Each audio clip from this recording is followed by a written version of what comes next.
There we go. I call this meeting to order. This is a notice of a special meeting for the City of Rancho Mirage, the Library and Observatory Board, the Housing Authority Board, and the City Council representing the Redevelopment Successor Agency. It is Thursday, November 14th, 2024. It is 3 p.m. And we will begin with a flag salute, and I will ask newly elected but existing council member Ted Wild to please lead us in a salute to our flag. Please join me. I pledge allegiance to the flag of the United States of America and to the republic for which it stands, one nation, under God, indivisible, with liberty and justice for all. Okay, this is a special meeting today for the purpose of meeting and interviewing candidates to fill a vacancy on our city council. So there are some items that we will dispense with today. One of them is non-agenda public comments. Now, you will have an opportunity to comment on this agenda item if you wish, but we will dispense with non-agenda public comments, and we will also dispense with non-agenda city council member comments. And so I guess we also better take a roll, shouldn't we? Thank you. Councilmember Mulatto? Present. Councilmember O'Keefe? Here. Mayor Pro Tem Weil? Here. And Mayor Downs. I am here. All right, and so we will begin with public comments on this agenda item. So if any member of the public has wishes to speak to this agenda item, please do, and I will ask the city clerk to please handle public comment on this item. Thank you. Wayne Avershaw? It was quick service at the deli. Thank you. Thank you, and let me first start with congratulations. I mentioned it to Mr. Wild, Pro Tem Wild, and sincere congratulations to Mr. O'Keefe. They were successful, and they should be commended for their efforts. I have a lot, you may know my background. I was a political science major at the same college Mr. Downs and I attended. I have my first job, my first career began in Los Angeles City Hall. I have deep respect for municipal government and deep respect for this body. And I also have deep respect for the voters of Rancho Mirage. I tallied, the last time I looked, Mr. O'Keefe and Mr. Wild received a total of about 9,300 votes. Myself, Mr. Goodman, and Mr. Lewis, about 8,000. So 9,300 versus 8,000. Okay. I don't believe that I was rejected. I don't believe Mr. Goodman or Mr. Lewis were rejected. Voters certainly selected Mr. O'Keefe and Mr. Wild. But those voters, if there's 8,000 votes, let's call it 4,000, don't feel they were rejected. They voiced their opinion. And those voters, without speaking for each one of them, and I seek to improve the Rancho Mirage City Council. We all love our city. Everybody in this room loves our city. My message today, I thought about seeking an appointment to apply for the appointment, and I mulled it over for a day or two and decided against it. I decided against it for two basic reasons. One, I did not feel real comfortable about that because I did campaign that elections mean more than appointments. And second, I really believe elections matter. And elected officials, and I'm going to quote Mr. O'Keefe briefly, and maybe I hope it's not out of context, Michael, but you started at the last meeting with elected officials should be elected. And that's, to me, pretty basic stuff. Elected officials should be elected. So I urge you today, whoever applies, God bless them, they're wonderful and they care about our city. But whatever the number of the final turnout is, a good turnout in Rancho Mirage, 9,000, 10,000 voters, they should decide who sits on this dais. They should decide the next council member. I respect the four of you. I sincerely do, each one of you. I know some of you maybe a little better than the others, and I have a cordial relationship with Mr. O'Keefe, and that will continue. But four people should not decide this. 8, 9, 10,000 voters should decide who their elected officials are. So I thank you, and I hope you'll take that into consideration. It's not too late. Special election can be called. Vote by mail can be called, and that would allow the people of Rancho Mirage to decide their leader. They decided on Mr. O'Keefe, they decided on Mr. Wild, and again, congratulations to both men. But they should decide who sits in that 5th seat. So thank you very much. That was the only speaker card I received. Is there anyone else in the audience who would like to speak on the item on today's agenda? That was the only speaker. Okay, thank you, Christy. All right, so today we will deal with the vacancy on the city council due to the resignation of a former member of our council. At the last council meeting on November 7th, we decided to fill this vacancy through an appointment procedure. Applications for appointment were accepted through to 5 p.m. yesterday. We received 13 applications. I believe there are 11 of you here today to state your case. So we have an outstanding group of applicants. 5 of the applicants are members of our city commissions. 2 of the applicants are members of the Planning Commission. 6 applicants are attorneys. 9 of the applicants have extensive business experience. 9 applicants have broad Coachella Valley civic experience on various boards, nonprofits, and charitable organizations.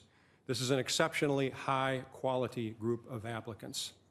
And after a contentious campaign for election to 2 Rancho Mirage City Council seats, it's been refreshing to hear from applicants who are overwhelmingly complimentary of our city. There was a single applicant who had some negative comments, but the remaining 12 were strong supporters of this city and this council. And here are some of the comments from some of you who are here today. I am delighted to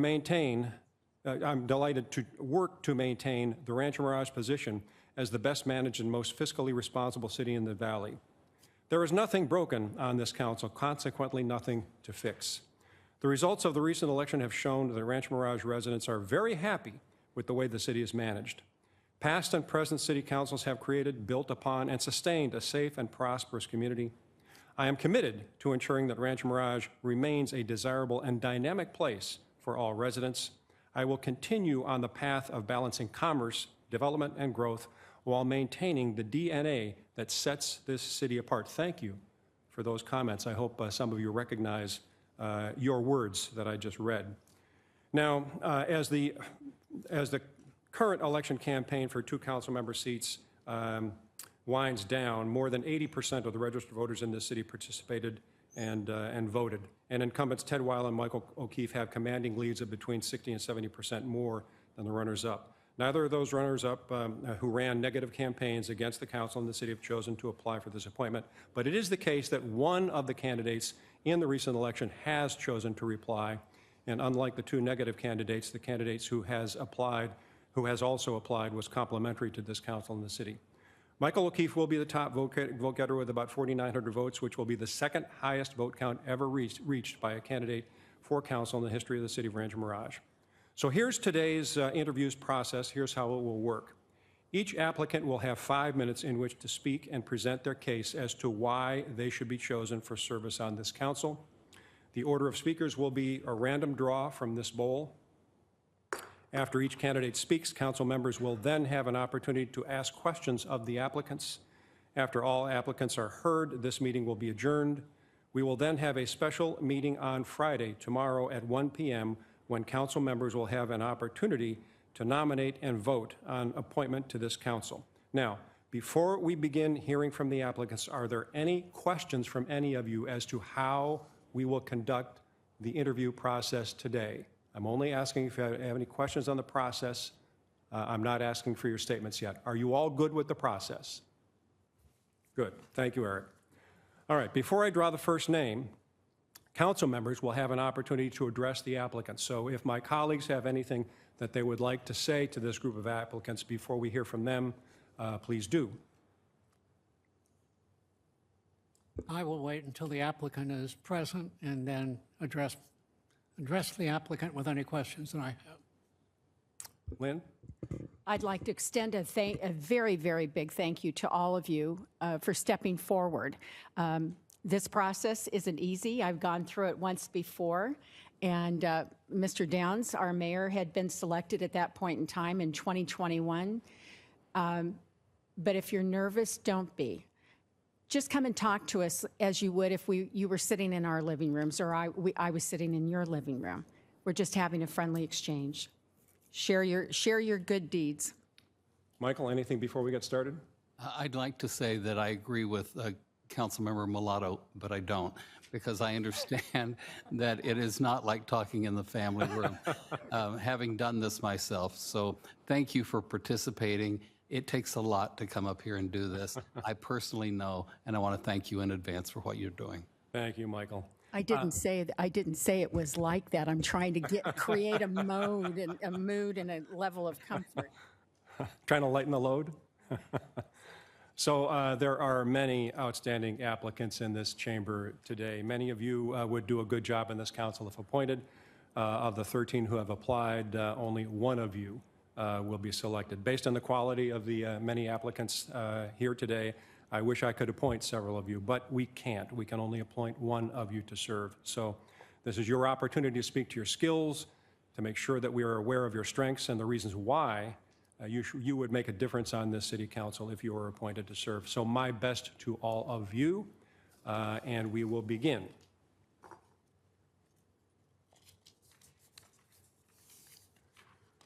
First will be Brad Anderson.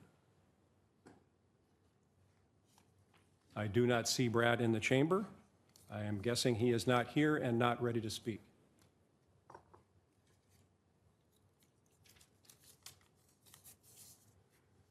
Next will be, and forgive me if I'm mispronouncing, and I don't believe this person is here either, Jivan Panisar.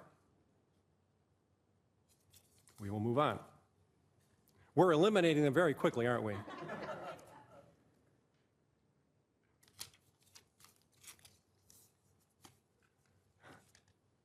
Nathan Ross, who I believe is also not here. I didn't work it out that way. It just happened that way. All right, now I think this gentleman actually is here and is prepared to speak to us today. David Gray.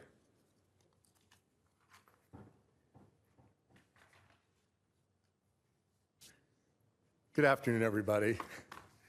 Thanks for that nice welcome. I don't know how I knew I was going to be the first person up, but By the way, David, you are in tab number 1 in our books as well, so there you go. Just the luck of the draw, I suppose. well, I feel a little bit like I've wandered into the movie Groundhog Day. First time I applied for an open position on this council was in June of 2011. I was way too green to actually be considered, but I threw my name in. I did it again in December of 2021, then November of 2023, and then November of 2024, right now. And listening to the description of my fellow applicants, it's clear that it's a distinguished group of people, many of whom have tremendous qualifications. And I don't know that any of my particular qualifications are a standout, but I probably have a little bit more of it than most people. I've lived in Rancho Mirage as a full-time resident for 20 plus years. And I've been of service on Rancho Mirage commissions now for 13 plus years, starting with the Mobile Home Fair Practices Commission in June 2011. Ultimately, I was elevated to the planning, I was appointed as a lateral transfer to the Planning Commission in 2021, and I've served a stint there as chairman, and I still do.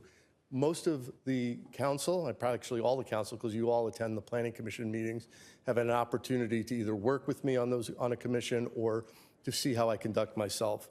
And I hope that it has been exemplary, absent my bad jokes, which my wife told me not to mention, but I don't always listen to her. I should also say that my wife is a resident along with me, although she does work out of the county, but she's recently taken a new position as CEO and president of Make-A-Wish of Orange County and the Inland Empire, so this is part of her territory as well. She supports me in this endeavor. As a member of the commissions, I handled difficult, contentious issues and people, I think, with fairness, what I think is good humor, and occasionally bad jokes, but nobody's perfect. All of you have talked to me, observed my conduct and ability. I'm a known factor. You know that I've supported the general path of the city council and the city of Rancho Mirage throughout. And one of the noteworthy things is that I've been appointed by quite a number of different council members to my seats. And even though when a new, so to speak, regime comes in, they often want to put different people that they know already into a position. People have recognized my abilities and continued me in my position. And I think that also speaks to my qualifications. I've had a lot of interaction with the city staff. I think that's been good interaction. I've always been grateful for their competence and ability, and they're a large part of what makes this happen. They're the professionals that really run our city with the guidance of the city council as a sort of a board of directors, and but they do all the hard work, I think. And I've had that experience as a member of the board of directors of many other organizations, including some here in the Valley and some for many years, and I'm actually trying to get done with some of them because it's time to pass the baton. The only thing I wanted to address, which might anticipate a question from our mayor pro tem, which is, do I have the time for this position? I know Ted's suggested in other conversations with me directly and during other application processes that this is a demanding job on the city council that requires a lot of time and attention. I mean, happily, I am in the twilight of my professional career. I hope to retire, and by retire, I mean I am going to resign my bar membership and stop working by the end of next year. Because of my ongoing commitments to clients and cases, I need at least that long to wind down, and if I'm appointed, that will be a further impetus to do that, and I'll have more than enough time. I think I have enough time now, but I will have more than enough time. You probably will wish I still had a job if you do appoint me. And I guess I also want to talk about one thing which a lot of people don't talk about. I'm a longtime member of the recovery community, originally in Orange County, and then for the last 20 years since I moved here to Rancho Mirage. And there are some basic sort of precepts and goals of recovery, and I realize I have 3 seconds, so I'll say this really quickly. In recovery, you're supposed to learn the value of restraint. In some of the books, it says restraint of pen and tongue, taking responsibility for your own actions, and if you're wrong, promptly admitting it. And I've always tried to do that, and I think those are vital, vital qualities for a public servant, somebody serving in municipal government. And I intend to apply those principles if I am appointed. I'm very grateful to have the opportunity to be here one more time. Thank you. David, I think you serve on the board of ABC, is that correct, or have in the past? I have, and I've been the chairman of the board for, as I said, a little bit too long, but we received a $27 million grant. We are building out the campus there. It's an incredible honor that we were awarded that grant and that we can take care of those issues. And my goal is, as soon as we open that building, I am going to go on to emeritus status. Well, congratulations, David. That's work that is to be applauded. Thank you. Thank you. All right, council members, questions? Lynn? Mine is more comments, and I want to thank you for your service to the city of Rancho Mirage, both in the Mobile Home Fair Practices Commission and also in the Planning Commission, especially as the city continues to grow and as we're facing our affordable housing projects. I have appreciated your attention to detail and your many, many questions in working in collaboration with our staff. It does not go unnoticed, and I'm very appreciative. I'd also like to, it's one thing, we've all sat on multiple boards, but what captured my attention is your service to humanity and always coming from a place of contribution, and especially as that relates to the ABC Recovery Program. And that program, individuals are looking for a new direction, and you're helping them with that step forward. It's a brave step on their behalf, and you're helping to guide them, and that's admirable. Thank you very much. You're way too kind to me, but I just try and give back what was. Want me to take it back? No, not that. I'm going to play this back later. Okay. No, but I just want to say that I try and give back what was so freely given to me. But thank you very much for noting that. Mayor Pro Tem? David, obviously, I've known you a long, long time. And I remember when you were on the Mobile Home Fair Practices Commission, you had a heart-to-heart talk with me one day and said, God, I love this, but I'd like to move to something else. And it just so happened an opportunity came along on the Planning Commission, and I was pleased to recommend you. And you answered one of my questions, which is always a concern of mine to any new council member, is their time frame, their ability to devote the time. Unfortunately, it appears that the council has 2 meetings a month, excuse me, 2 council meetings a month. That doesn't touch what we do. And the reason I go to this extent is I want somebody to fully understand the commitment that it takes. Yes, indeed, we go here to virtually all of the commission meetings. Are they mandatory? They are not. But we feel that in order to keep our constituents informed, it's our obligation to be there. And so I can't tell you or anyone else you have to be there, but I will ask you to recognize the time commitment that it takes, that is far more than it appears, and ask you once again to make certain that you can allocate that time. I'm forever grateful that you gave me the opportunity to get onto the Planning Commission after my other years of service. And I've taken to heart every time you've told me the nature and extent of the job. And I've observed it, and observed it through your own actions and through my interactions with the other council members. So I've got a pretty good idea of what I'm getting myself into. I do question my own sanity periodically, but it's something I've wanted to do. So I don't do anything by half measures. I try and excel in whatever I do. And I agree with you that without putting in the time, you cannot excel in that job. So I plan to do that. Great, thank you, David. Councilmember O'Keefe? Thank you, Mr. Mayor. David, you and I have discussed how valuable I think your work is in recovery. And I want to thank you for that, for really years and years of work. You're also my appointee to the Planning Commission, and you've played such an important role in the Planning Commission, and your experience has clearly prepared you to serve on the City Council. I do have a couple of questions. Having served on the Planning Commission, what is your vision for economic development for the city, and how would you implement it?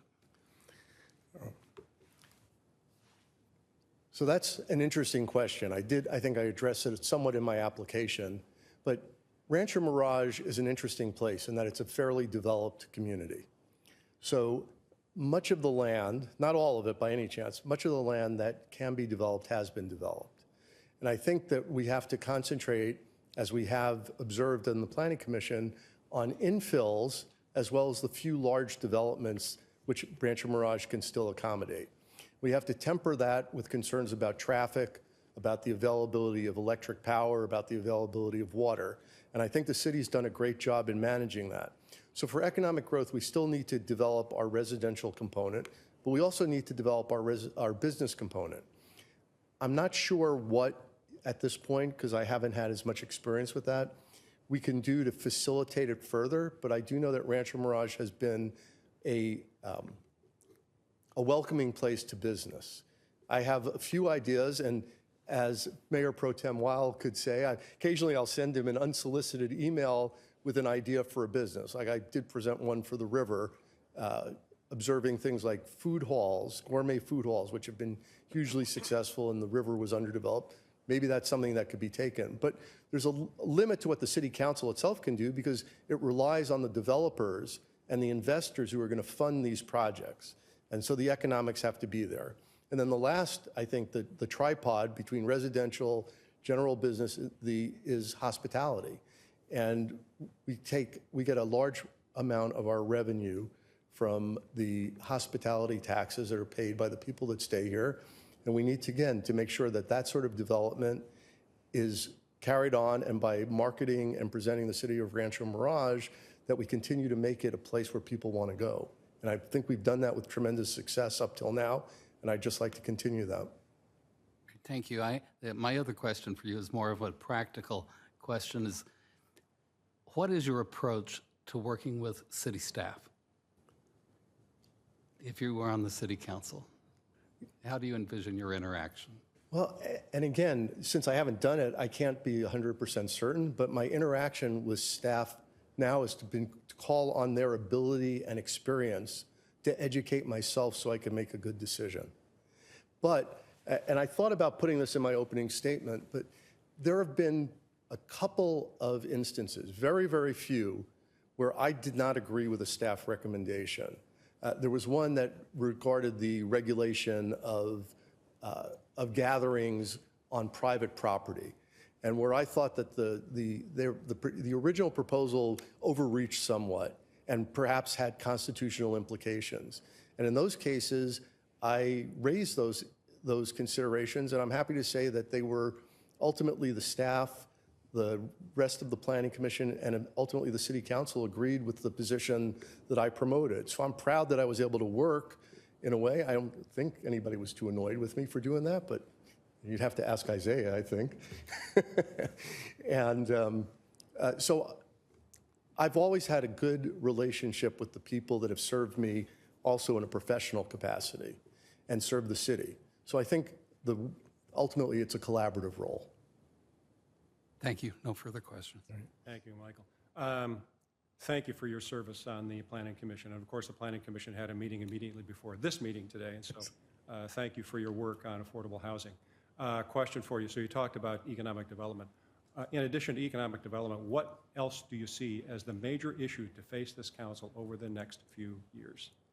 Well, and I've said this again and again, I think the biggest issue really for every city, but what I'm concentrating on is Rancho Mirage, is affordable housing. It's absolutely the biggest issue. We need to fulfill the state mandate, but fulfilling that mandate is a good thing for the city of Rancho Mirage. It will help the residents and it will help business. And it's funny, one of the things that I didn't know that came up about this affordable housing element was what is affordable? Not so much in what the cost is, but who qualifies. And I was somewhat surprised to find that the average median income, which is used to base whether somebody is eligible for affordable housing, is almost $100,000. And to think now that you can make six figures and be eligible for affordable housing talks about how expensive this world has become. And it's essential that people like firefighters, police officers, and teachers who may, especially if they're a single earner family, may have that income level, that they have a good place to live in the place where they work and serve. So I think that's vital. And then my second one is a little bit, it's actually kind of funny, but cell service. I don't know if we can really do anything, and I know that Michael has taken that on as one of his particular issues. I think it's vital. I get annoyed every time I drive through Rancho Mirage and I'm talking to somebody and I get disconnected, or when I can't make a connection at my house unless I run my mobile phone on Wi-Fi. Right? It's an essential issue now that so few people have landlines. We've got to get those two things fixed. We do. And you'll be happy to know, and I think you do, that we have authorized a cell study for this city. So, David, you are an obvious person to ask this question of. You know everyone on this council very well. You have for years. You've served on a variety of commissions in this city. You've been around this city hall a lot. You'd be a logical guy for us to talk to about serving either on a commission or on this council. Now, during this past campaign, there is a candidate who suggested that we made backroom deals in appointing people to this city council. Has anybody promised you that you'll get a seat on this council? Have you had that kind of a discussion ever in this city hall with anyone, ever? Well, first of all, I have to say is I've never asked, other than through the application process. And no, I've never had that conversation. I'm always honored that I'm considered, and it's mildly ironic that the council member that caused this vacancy was the one person that did actually nominate me last time. I hope that's not disqualifying. But you bring up the election, and that not so much the election, the campaign. I was disturbed at the tenor of this last campaign. I was deeply disturbed by it. And I don't want to see the partisan politics from either the left or the right interjected into our town. We're a town that is, I think, for the most part, has risen above that. And I don't think any of the current members of the council hit low in the last campaign, but I was disappointed in much of what I saw. And I hope to avoid that in the future. I won't be a part of it ever. And I wish I had a deal. Thank you, David. I appreciate your frank answers to our questions. Thank you very much. You're very welcome. Thank you. Peter Samuels.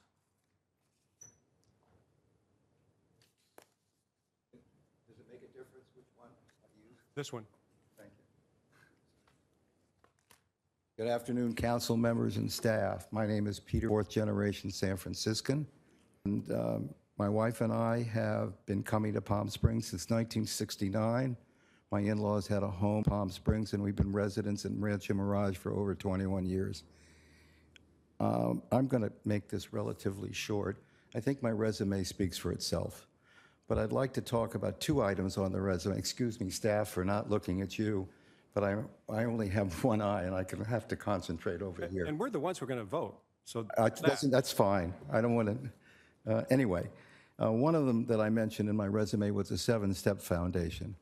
And the 7-Step Foundation was a board that I was pleased to be on. We went into San Quentin Prison once a month, and we talked to the inmates on that particular program.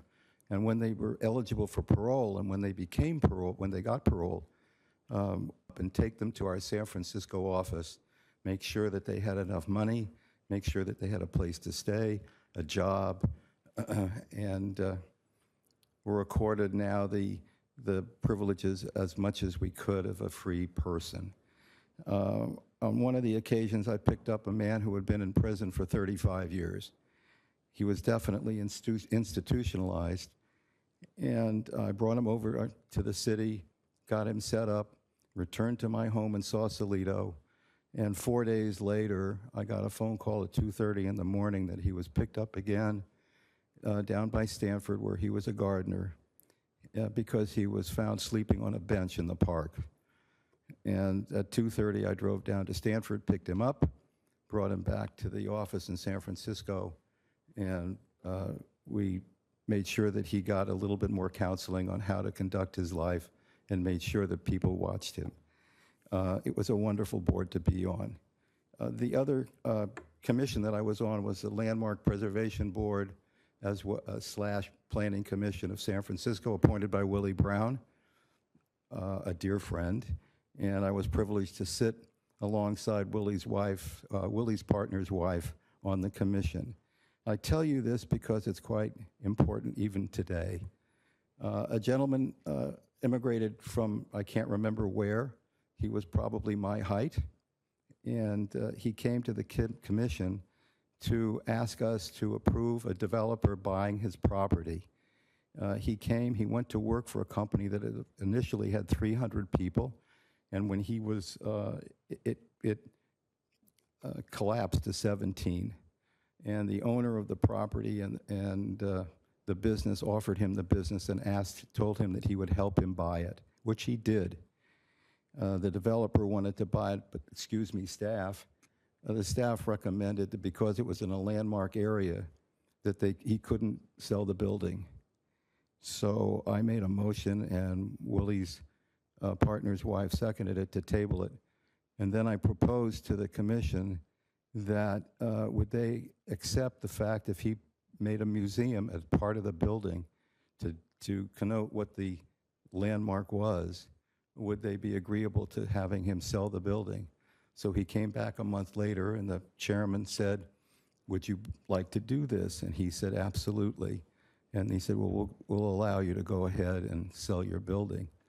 He fell to the floor, kissed the ground, stood up with tears in his eyes, and he said, this is why I came to this country. I'm now able to give my family something I never had. And I think that's looking a little bit outside the box. It went against what the staff had recommended, but it worked out well, really, for him and for the city. And those are the two things, along with many of the others that I think are very important. Yes. Peter, does that conclude? Yes, sir. Go ahead. I'm sure that we'll have a question or two for you. I'll start with Councilmember O'Keefe. Thank you, Mr. Mayor. Peter, I commend you on your work with the 7-step. That's very admirable. I do want to talk to you about serving on the commission here. You've served on the Library Foundation Board twice, I believe.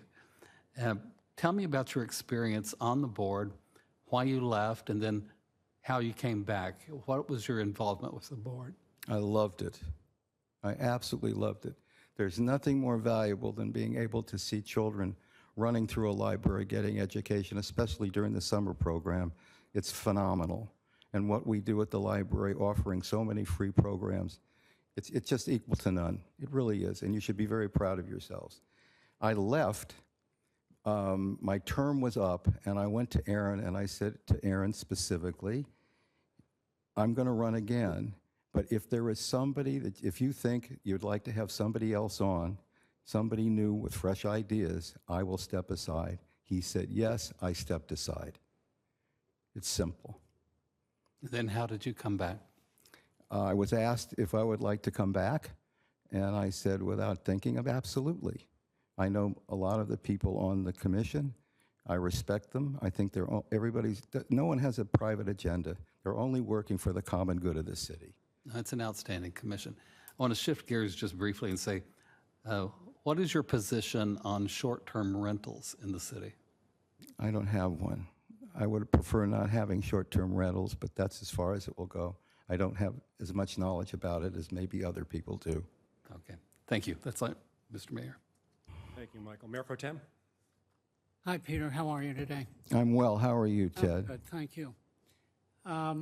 You've been here for a while. The experiences that you're relating essentially are from San Francisco.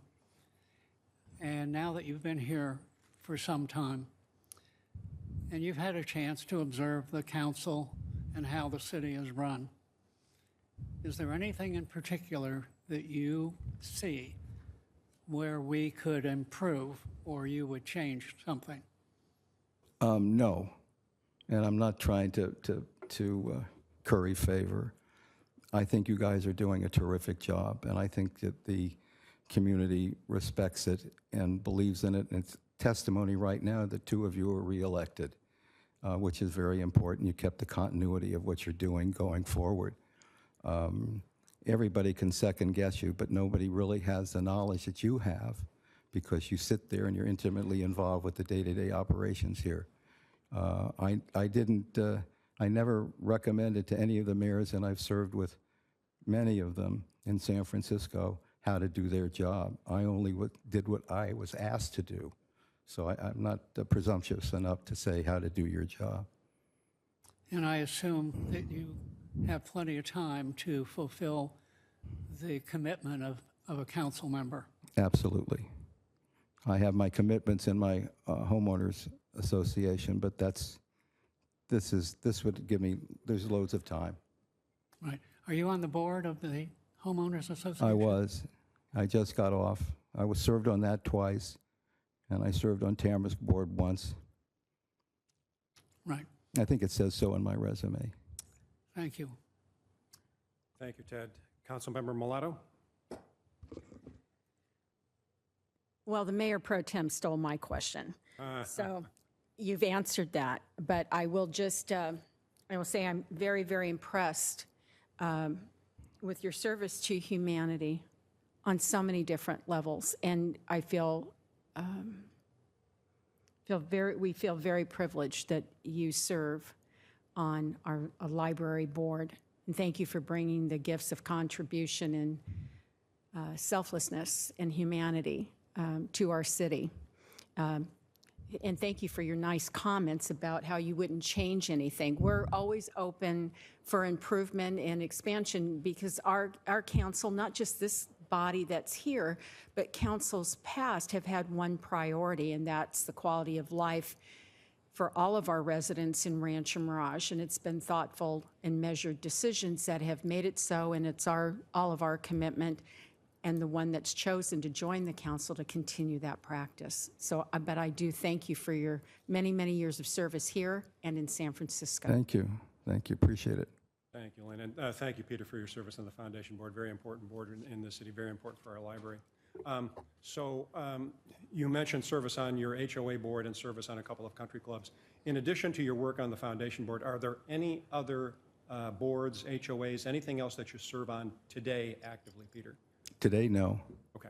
All right. So the only thing that would get in your way at the moment would be the foundation board if you were appointed to It would be only the By library, the way, if we only do the appoint library you, we'll have to foundation. ask you to leave the foundation board. I can't hear you. If we do appoint you, we'd have to ask you to leave the foundation board. I understand. All right, so that's it as far as your activities today that Correct. might preclude your service. Got it. Okay. Peter, thank you very much. Thank you very much. Thanks again. Thank you. Nice to see you. Nate Lewis.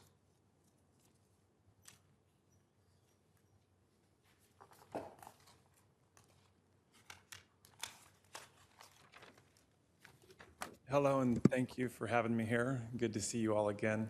As you know, I'm Nate Lewis, and just a few weeks ago, I was running for a city council seat. During my campaign, I made it clear that I believed that the council was doing a good job and that I was pleased with the overall direction of the city.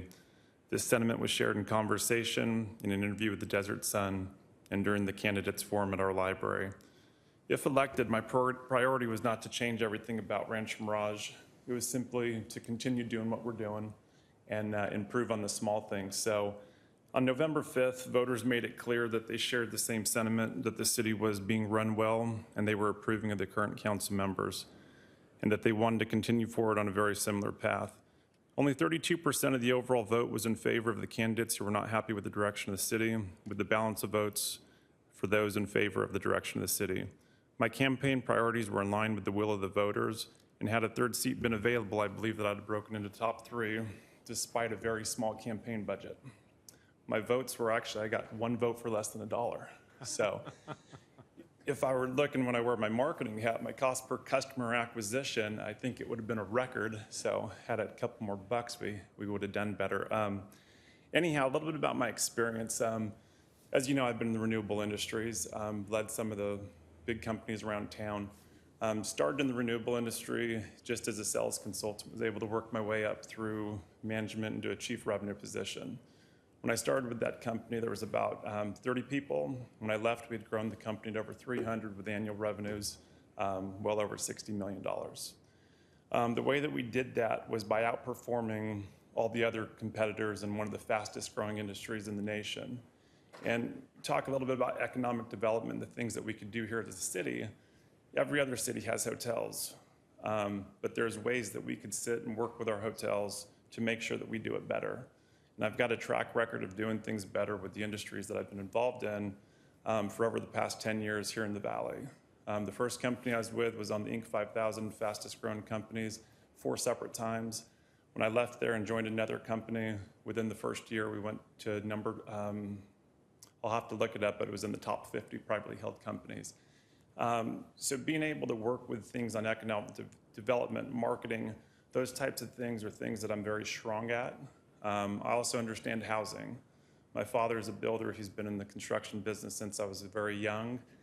We talk about affordable housing. There's things that we could do to make homes not only less expensive, but also less expensive to run, solar being one of those components. The work that you guys have done with RMEA, I think, is just wonderful. I actually had a chance to work with city staff before that was rolled out to determine what month would be best to switch everybody over and do that. So some of those sustainability initiatives that you guys have going forward, I think that I could be a very valuable member to that. As well, I served on the Rancho Mirage Chamber of Commerce for 6 years. During that time, I learned a tremendous amount about the city, but also how to work with 12 other A-type personalities where everybody's the smartest in the room. But we also made a lot of great relationships during that time with the stakeholders in this very city, the hotels, the mom and pop shops, the big guys, little guys, and everybody in between. So I think that experience would serve me very well on the council. So any questions? Thank you, Nate. I'll begin this time with Mayor Pro Tem Ted Weil. Nate, thank you for being here. We had a chance to chat the other evening at the YMCA function, and I remember chatting with you and your wife, and I said to your wife, how do you feel about Nate getting involved with politics? And of course, being the dutiful wife, she said whatever pleases him would please me, basically. She's a good one. I guess my question to you is the fact you would be unique on this council from the standpoint of being not only the youngest, but having young children. And being a father and a grandfather myself, I reflect back upon the times that I spent going to the kids' baseball games and the soccer games and going to the class, and et cetera. Takes a lot of time. I see the time that Isaiah spends with his children, the other people that came before you today, and sometimes it interferes with some of those events. And it's not easy to prioritize. From a personal standpoint, I feel that family should come first. The city is important, but you have an obligation. But it's one that you have to assess properly. And I question whether you've given an opportunity to you and your wife to think about the amount of time you will have to spend that will be different than this time you spend now with the family. And that's a sacrifice. And are you prepared to make that kind of a commitment? Fortunately, I own my own business, and so I'm able to control my schedule rather well. It's definitely something that will have to be considered, and I appreciate that you also believe that family comes first, and that's something that I will continue with myself. However, I do believe that there is time to give the effort that's required to sit here and do what's best for Rancho Mirage, and that's something that I wouldn't take lightly. If I were appointed, I would make sure that I would be able to serve the residents and you all the way that it's expected. And I'm sure that, you were very familiar with the ethics issue that we have gone through. And you being a businessman, having your own company, do you see any reason that the ethics of the city or the ethics pledge that you would have to take regarding any conflict of interest would be problematic for you? I don't foresee that being problematic, as I wouldn't enter into a contract with the city. I would want some clarity on other projects that I've worked with around town to make sure that that wouldn't exclude me from that. But as far as entering into a contract with the city, I would not have any issues with that. Okay, thank you. Those are my questions. Thank you, Ted. Councilmember Mulatto? Thank you. And thank you for your application to join the council. Given your business acumen and your experience here in Rancho Mirage and also being on the chamber board, which thank you very, very much for your service. As a businessman, I'm sure you saw the support that the city has for the chamber and how we collaborate with Katie Stice and the chamber board. It's been said that we don't support business in Rancho Mirage, and I think we do. But what I'd like to hear from you is maybe some ideas to expand that the business sources. You've watched the chamber grow from 237 members to now over 600 in a very short amount of time, and I think to the credit of the chamber and the chamber board, I think that it tells businesses outside of our city that we're doing something right, but where can we improve and what do you think we should be doing? There's the economic study that's being completed, and that's one of the things that we need to look at to see where Rancho Mirage could fit into the overall Coachella Valley, because it's not something that we're going to just do here in Rancho Mirage by ourselves. It's something we're going to have to collaborate with other cities on. But there's things that we could do here just in Rancho Mirage. Several of the people that I've talked with that run small businesses, they lack some of the very basic fundamentals of KPIs or key performance indicators and understanding what it is that makes their business run. So a lot of the things that we're doing at the Chamber is education, hosting seminars, getting people the latest information on workman's comp or employment laws, things like that. So there's a lot of opportunities, though, I believe, to enhance the businesses here. One of it's just an educational component, making sure that people understand how businesses run and what's important to measure. And once you measure it, what are you going to do when it's like a car? If the low oil light comes on, you put some oil in it. So there's things as simple as that, but also setting up, shopping centers or business districts that complement each other. One of the things that we have the opportunity to do right now with the low-income housing and the state-mandated housing element is to bring in the workers that our businesses so desperately need. I know a lot of our hotels right now are actually using rooms to host seasonal workers. So there's an opportunity to, and really as a city, you have to look at everything as one and figure out how it could all work together for the benefit of everything. So working, I think, a little bit of that would be beneficial to businesses, which in turn would, help everybody else and more revenue to the city. There's been ideas of pickleball tournaments. I know I've talked to Tom at the Westin, and that's just a craze. There's an opportunity to bring people in here, and we could do that with, Palm Springs Airport. We could work on, making sure we have flights from other cities. So tons of opportunity, tons of ideas. Just sit down and see what the study says and where we could fit in. That's terrific, and you answered my questions already with regards to commitment with family and how that would interact with your work as a council member. Thank you again for all you do with the city. Thank you, Lynn. Councilmember O'Keefe. Thank you. Nate, my experience with you has been that we both ran in the recent election, and I found you to be a very nice man with a beautiful family, and I have great respect for your background with renewable energy and what you're doing in that field, and with the Chamber, and with our business community in the city. However, I want to ask you a question that I wanted to ask you during the campaign, and I never had a chance to. You talked about how well-run the city was and how successful the city is, and you were very complimentary to me and Mayor Pro Tem Ted Weil. What motivated you to run for office in the first place, and then why did you run such a low-key campaign? What motivated me originally is we have had a lot of turnover in the council in the recent years. The reason that I chose Rancho Mirage to raise a family is because I love the way that the city was operated. I love what it stands for, the fiscal responsibility, the clean streets, the low crime. And those were things that are very important to me and still are. The reason that I ran was in the event that the voters wanted somebody new, maybe somebody younger, whatever it may be, that they had an opportunity to choose somebody that still would adopt the way that the city's been ran, the values and the basic principles, that they had an opportunity to elect somebody that could do that. So the low-key campaign, as you know, it costs a lot of money to run a campaign. And so that's one of the reasons.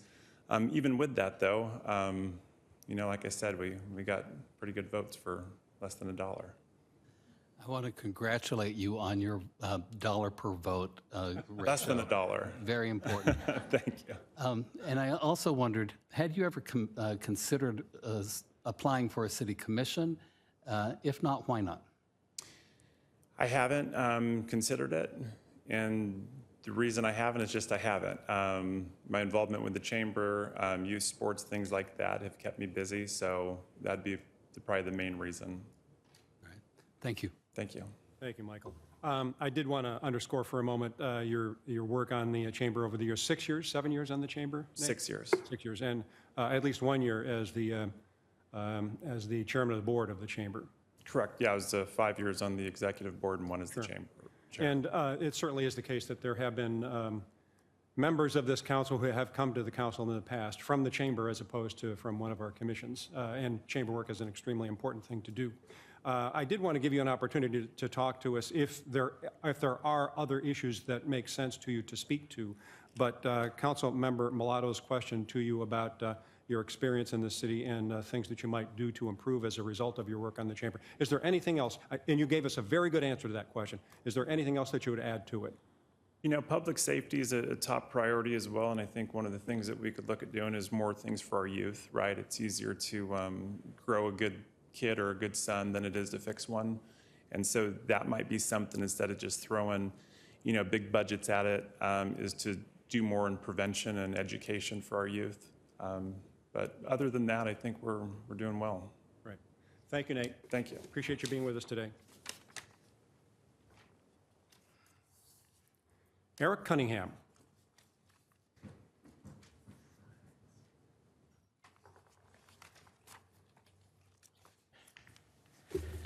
Good afternoon, Council. I've got my little notes here. I wanted to thank everybody for being here. I wanted to thank everybody for applying. This is very exciting to see so many people who are interested. I think we already have tons of great candidates. I wanted to thank all of you and all of you for doing the process so transparently. I think that is also very important. A little bit about myself. My name is Eric Cunningham. I am a writer and small business owner here in Rancho Mirage. I served on the Rancho Mirage Speaker Series Commission. I currently am a docent at the Rancho Mirage Library and Observatory. Come take a tour. It's great. I also am the chair of my HOA's Emergency Preparedness Committee. I'm part of the one of the members of the Coachella Valley Economic Partnership. I go to all their events. And then lastly, this year I'm helping the Chamber of Commerce produce the Rammies. It's going to be a wonderful show. Everybody should come. But those are the reasons, well, why do I mention that? I think a wise man once said that service is the rent that we pay for our room here on earth. And Councilmember O'Keefe, you said that. You were quoting Mayor Downs, who himself was quoting Muhammad Ali, who I don't know was ever a Rancho Mirage City Council member, but a great individual anyway. And I think that is true. I'm here for service. I think those things that I listed are examples of that service and things that we can do to help not improve, but enhance the things that are already great about Rancho Mirage. So that's kind of why I'm here, but why should you all pick me? For that, I have my folder of 64 different ideas that I think could be fun to implement here in Rancho Mirage. Not just fun, I am lucky enough to be hit with inspiration a lot. I'm an ideas guy. I had a little pin that had a little light bulb for like a little good idea. It fell off in the car. I couldn't find it in between the couch, in between the little seat there. But I'm an ideas guy. I have 64 ideas here. As I'm walking my dog, Mabel, I'll have a little idea and I'll jot it down. And over the last few years, I've started jotting these down. And I've come up with these 64 ideas here. And as I looked at them again, they're all here for Rancho Mirage. As I looked at them, they're all, I noticed a theme. They're here to help residents enjoy the city more. It's not here to change the city. It's not here to, transform it into some place that it's not. It's just how do we get residents to enjoy what we already have more. A few of those ideas I included in my application. One of them, now that we have the Children's Discovery Museum of the Desert up and running and wonderful, we have inadvertently a museum row on Bob Hope. We have the Tolerance Education Center, Sunnylands, and the Children's Discovery Museum of the Desert. Perhaps we can bundle those into kind of like a long weekend pass if you want to check out all three. Museum Row is a nice, wonderful thing. I think we could send welcome packets to new residents, just kind of informing them, hey, you've joined a wonderful city, get ready. Another one, off of the wonderful, really great Animal Adoption Expo. It really inspired me. This is another one of those lucky ideas, walking Mabel, was I would love to have a volunteer opportunity expo. There's so many places that you can volunteer here in Rancho Mirage, in things like the library that I do, but also privately and all those things. I think it would be great to have an expo where residents can come check all those things out, get out there volunteering, create that small town feel that we already have that I think we just need to highlight more. I have a ton of other ideas. Oh, my favorite here is pet-centric events we can call Rancho Mirage. That's if you have a cat. Thank you. All right. Sorry. I got 1 minute left. Okay, where are my notes? Yes. So again, all of these are just to enhance the way we can enjoy Rancho Mirage and make Rancho Mirage feel like the small town that it is. Thank you very much. Thank you, Eric. And you probably scored a couple of points by referring to those remarkably sage comments from Michael and myself. Yes.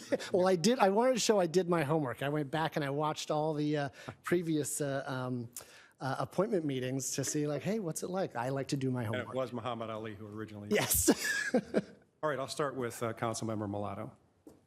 Well, I've always appreciated your energy, especially when you served on my Speaker Series Commission before I joined the council. Thank you. And I thank you for all your service that you provide, whether it's the chamber or the library. I really don't have any questions. I think that's only because I've had the opportunity to know you over the last few years, and I know you're an idea guy.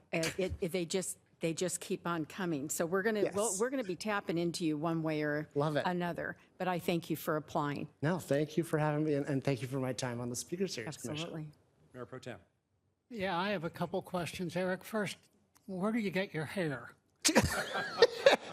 Well, thank you. I am. I say that out of jealousy, by the way. I'm blessed with a nice volume. Oh, there it is. Yes. I guess my parents, I suppose, they're going to be thrilled to hear that I mention them in this speech. Let me say this. I'm happy for you. Question for you on the serious side is Yes. now, how do you occupy your time? Yes. Okay. So I am a writer and a small business owner. So usually, I'm guessing this goes to the how do you balance your balance life with the obligations of being a city council member. Essentially, my writing projects come in two different types. One are things that I've pitched and sold. I'm in charge of the schedule, how that happens. I'm in charge of when I feel like pitching, when I feel like doing those projects. The other example are other projects that someone hires me to do. And throughout my career, I've kind of ramped up and down those different projects depending on my time availability. So obviously in the past, and I've done it many times where, oh, I'm kind of too busy to take on this other project, even though, hey, it pays money, money's great. So I'll turn something down because of something else I want to do more. And Rancho Mirage City Council, serving the people of Rancho Mirage, paying the rent for the room that we have here on Earth is something that's really important to me. Are you involved in any projects at the present time? Writing projects. I just finished the iHeartRadio Music Festival in Las Vegas, and soon I will be working on the Hulu's Jingle Ball special for ABC and Hulu. So basically, what you're saying is that your time is flexible. Yes. And that you would have the time Yes. to meet the obligations should you be selected. Correct. To I'm be very on lucky to council. have that flexibility. Yes. Yeah. My wife does not. She has a normal person job, and she's like, go for it. Okay. And I remember chatting with you and your wife about that briefly. Thank you. That was my question. Thank you, Ted. Council Member O'Keefe. Thank you. First, Eric, thank you for the work you do at the world-famous Rancho Mirage Library and Observatory. It is my very favorite place in town, so thank you. It's wonderful. And those docent tours are excellent. I follow you on social media, and you have great posts, and I think I'm going to put that on my resume. Great posts on social media. your career as a writer is impressive, and you're funny, and I enjoy following you on that. My experience being on city council is that the learning curve is not just like this, it's kind of like this. I'm sure. So my question to you is, with your experience, what do you think would translate best, and what would you first want to tackle if you were appointed to the city council? Priority-wise, I'm guessing. Well, let's go to the list. We've got it right here. There are a few different things. Basically, obviously, 64 things are too many things to do. What I've started to do is kind of ask friends and family, take a look at these lists. And what I would want to do, essentially, when I show it to somebody, they find 5 or 10 things that they're like, oh, that's very exciting. And even 5 or 10 things is too many things, which is a great problem to have. So what I would want to do is kind of present this maybe not the full list, but so many of these to the people to find out which ones they would want to do.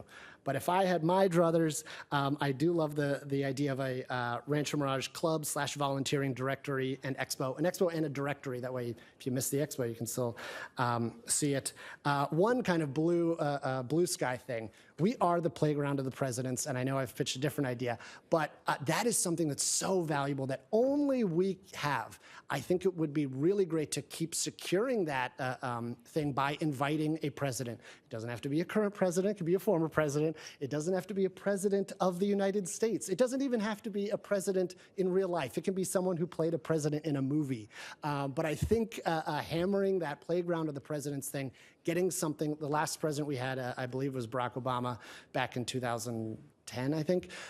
So we're due. We want to keep kind of refreshing that that nickname that we have for ourselves. So that would be kind of a dream thing, to invite a president back to Rancho Mirage, or to Rancho Mirage for the first time.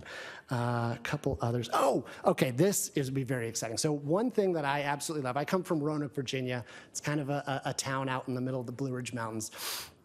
And what I learned there is something called brain drain. I'm sure you guys are very familiar with this, where it's the idea that you educate a populace, and the people you've educated leave your town forever. And all this investment you've done goes somewhere else. And every town is experiencing this, and it's really hard. Rancho Mirage is one of the few towns that experiences the opposite. We have brain gain. We have all these successful people who retired here in Rancho Mirage, who maybe don't want to fully turn it all off, want to get involved, want to help another business get off the ground. We have brain gain. So I think that would be something very, kind of create a brain gain network where we take those people who don't want to just play golf all the time, but pair them up with new entrepreneurs, people who want to have an idea for a startup, and take advantage of that expertise, that experience, and pair it with somebody who has more energy, more time, and the kind of like excitement to start a new business. So that's another thing I would love to do, as a brain gain network. I like those ideas. I have one final question is, have you ever considered applying for a city commission? And if not, why not?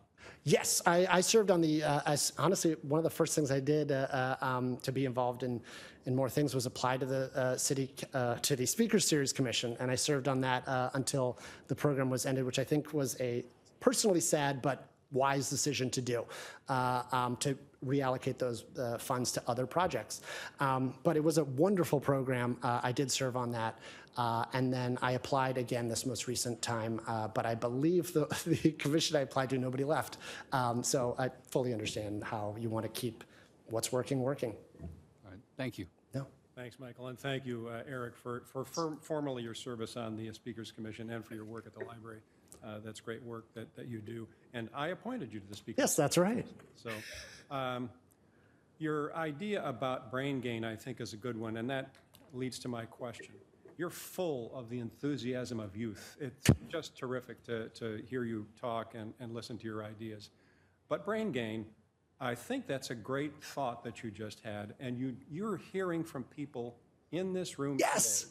That's why I started, because exactly, the people in this room, I was like, you guys would be great for brain gain. Okay, so here's the tough question. Yeah. There's a lot of great people in this room.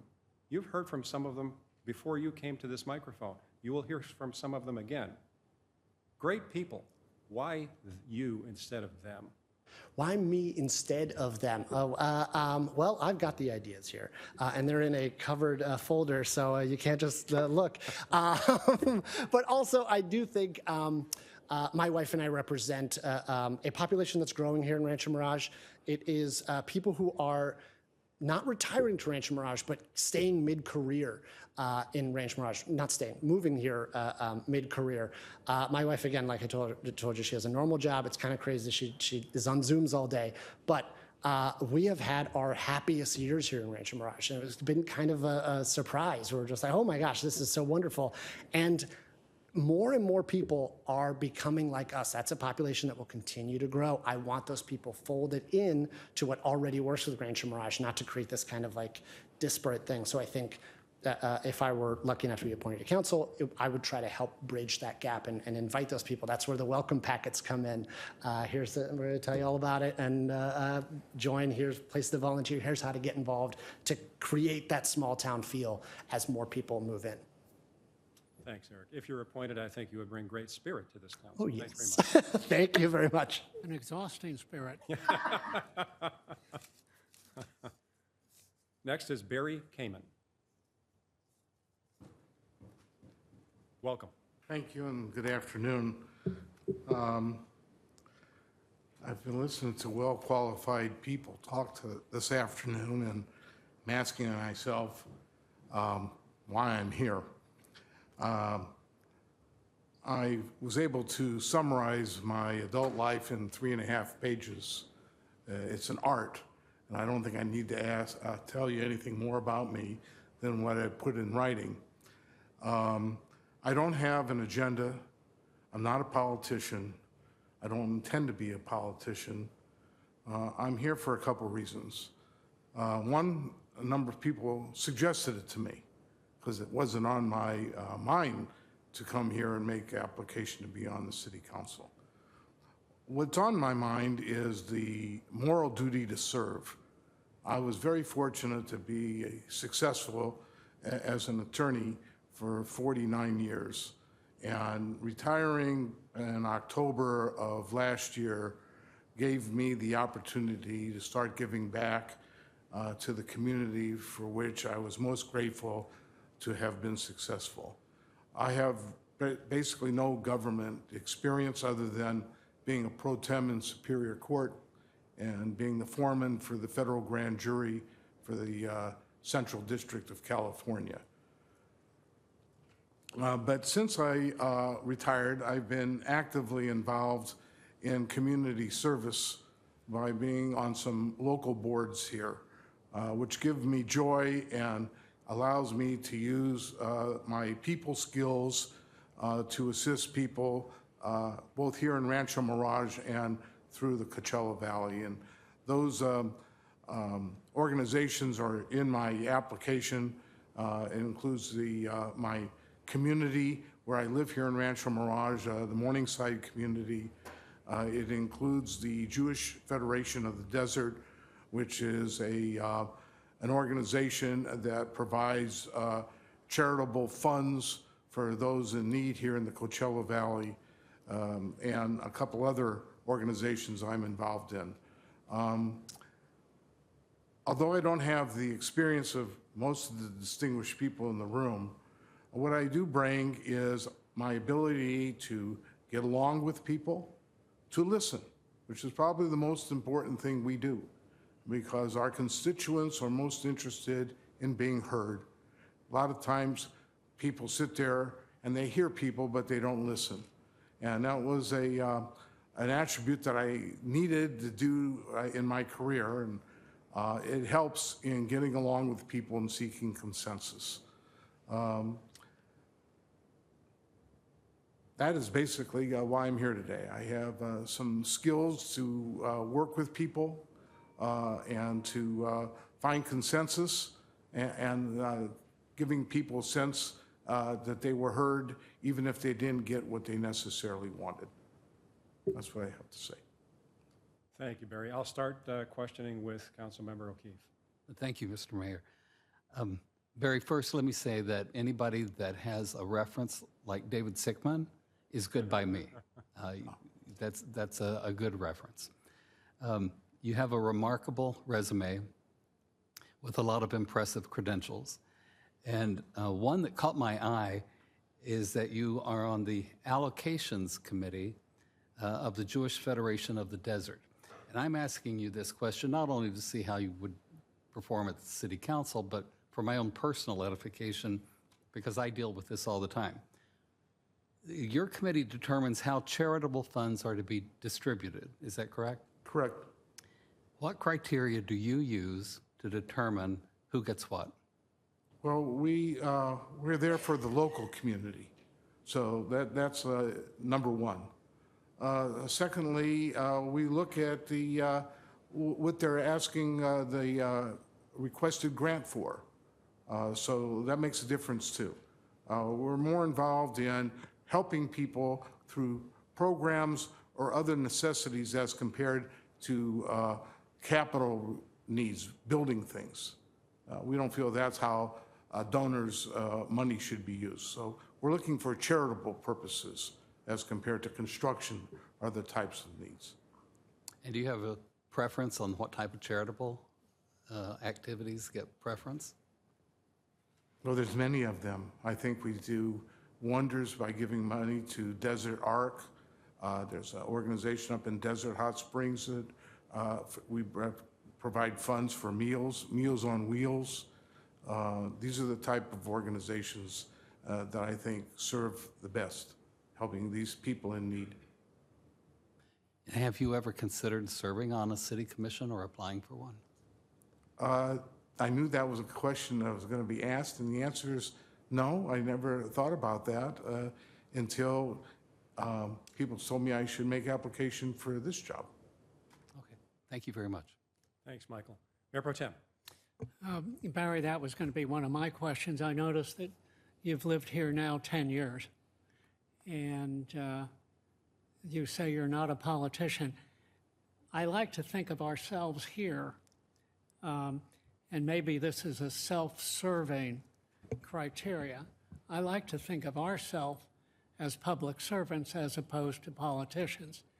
The people on this dais aren't going anywhere. There's not one of us that is looking for the next rung on the ladder to move up to some state office of any kind. We're here strictly for the service of Rancho Mirage, and that's why Councilmember O'Keefe's question, in my opinion, is so critical, is over the course of the 10 years that you've lived here, you've had a chance to see what's going on in the city and whether there has been any motivation for you to get involved at any point as it relates to the city. Well, for most of those 10 years, I was a active full-time attorney. And so my activities locally, it was more as a donor rather than being on a commission or a board, simply because I did not have that kind of time. I had a full-time job as an attorney, as a managing partner, member of our firm's management committee. So it was only after I retired that I started to get more engaged in providing my time personally to social organizations. During the 10 years that you've been here, Barry, you've had a chance to observe how we manage growth, and also from the standpoint of public safety. Is there anything that you see as far as where we might be able to improve what we're doing? Not really. I think this is as safe a place as one can live in. I feel that way at our own community in Morningside, because I'm chair of the security for Morningside, and we take pride being in the city of Rancho Mirage, and our own community is safe as safe can be. In terms of living here, the fact that the city council has managed growth judiciously, it makes it a pleasurable place to live. If there was any concern I have for the future, it would be traffic, okay? Because traffic really impacts people's life. I know, because I lived in Los Angeles for 40 years. So that to me is where if we have any future critical need, it's going to be controlling traffic. Are you familiar with the term signal synchronization? Yes. Because it's something we have invested heavily in as far as the city is concerned. We feel that's critical to controlling traffic. And we invest time, money, and energy in that area. So it's on our minds as well. And we take that into consideration because we want all of our residents to have an easy flow as far as traffic is concerned.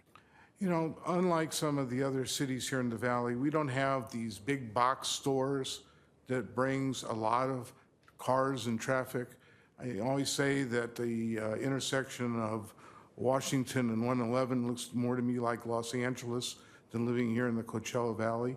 So that's one of the reasons why I tell people I love so much living here in Rancho Mirage. It is a small town. It has a small town feeling.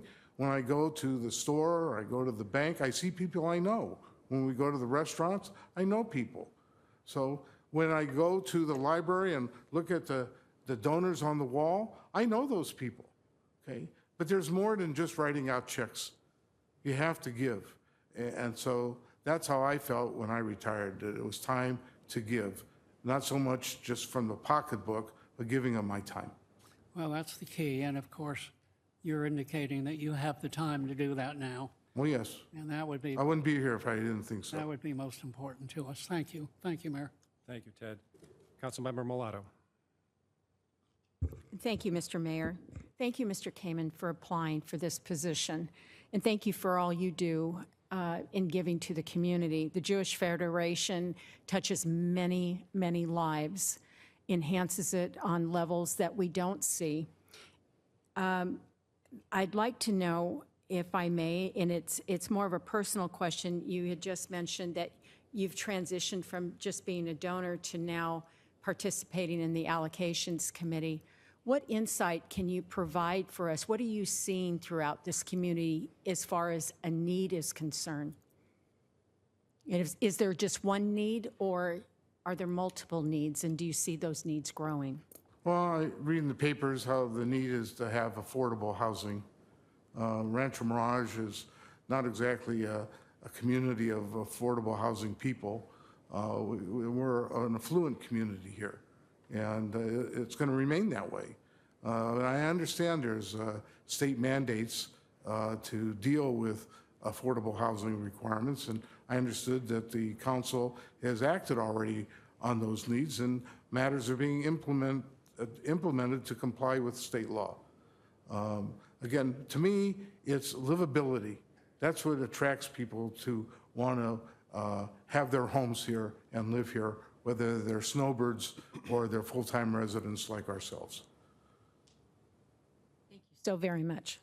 Thank you, Lynn. Barry, I noticed in your application you mentioned I am an active member of the state bars of California and New York, numerous federal trial and appellate courts, and the U.S. Supreme Court. Have you argued before the Supreme Court? No, other than my motion to be admitted, I went to the court and I had an oral hearing. Oh, you did? Yes. So the council It member... was unanimous, too. Good for you. I'm glad to hear that. That's a good thing to point out. I appreciate that. The seat that I occupy on this council was once occupied by a legendary councilman in the city of Rancho Mirage, Dana Hobart, who was an attorney and did argue before the Supreme Court. So that's what brought up that question. I do want to follow up on a couple of questions that were asked of you about serving on city commissions. And it certainly is the case that this council in previous years has shown something of a preference for those who have served the city in some capacity in the past, Chamber of Commerce, one of the city commissions, planning commissions, something like that. And all of us sitting in this dais today have previously done that. I came from the planning commission. I was vice chair in the year that I was appointed to this council.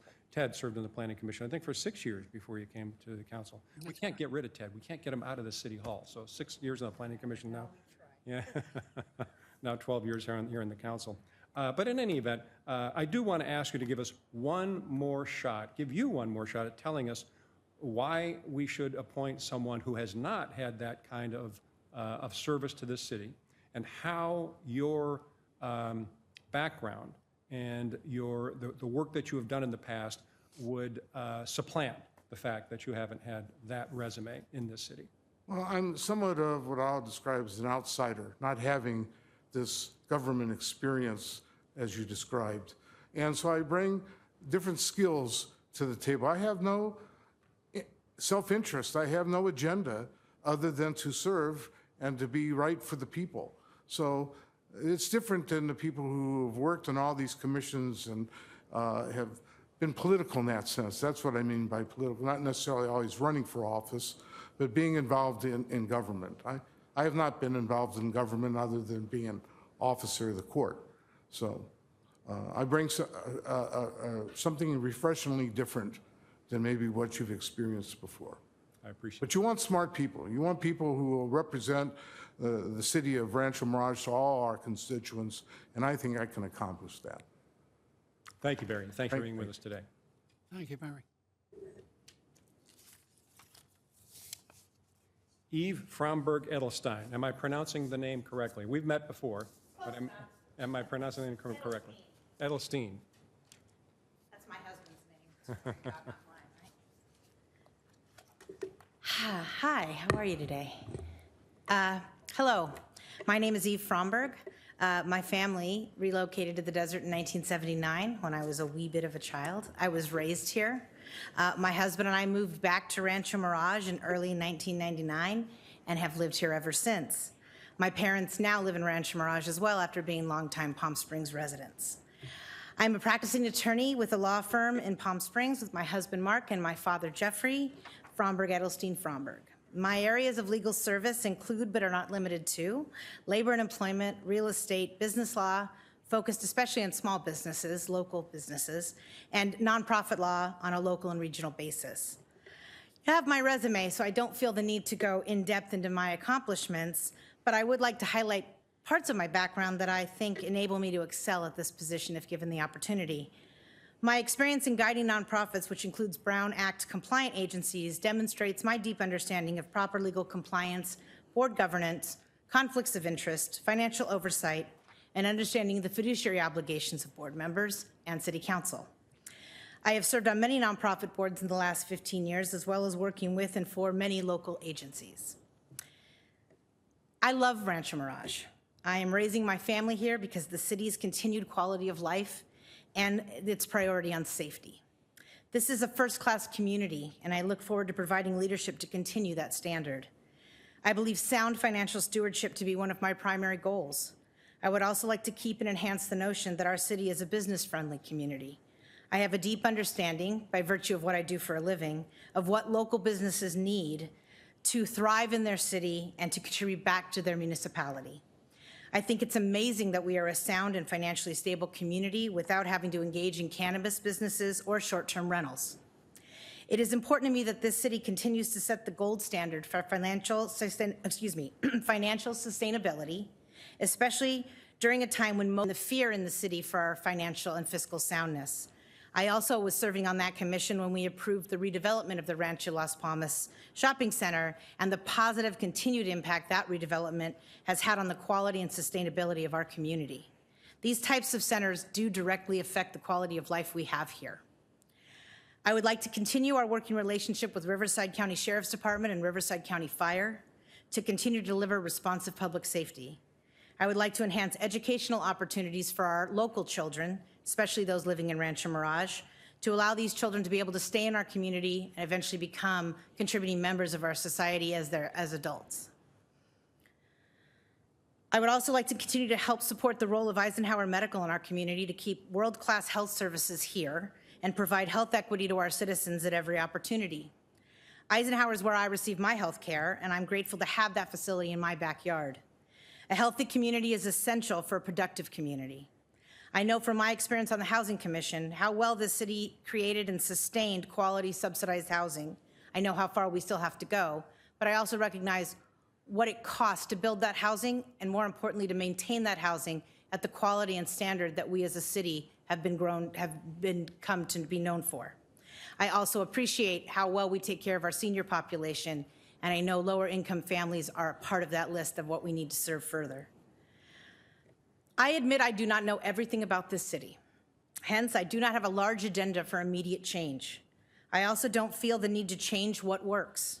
I do know I possess the education and experience to do this job and hopefully aid this council in reaching its goals for the city in the coming years.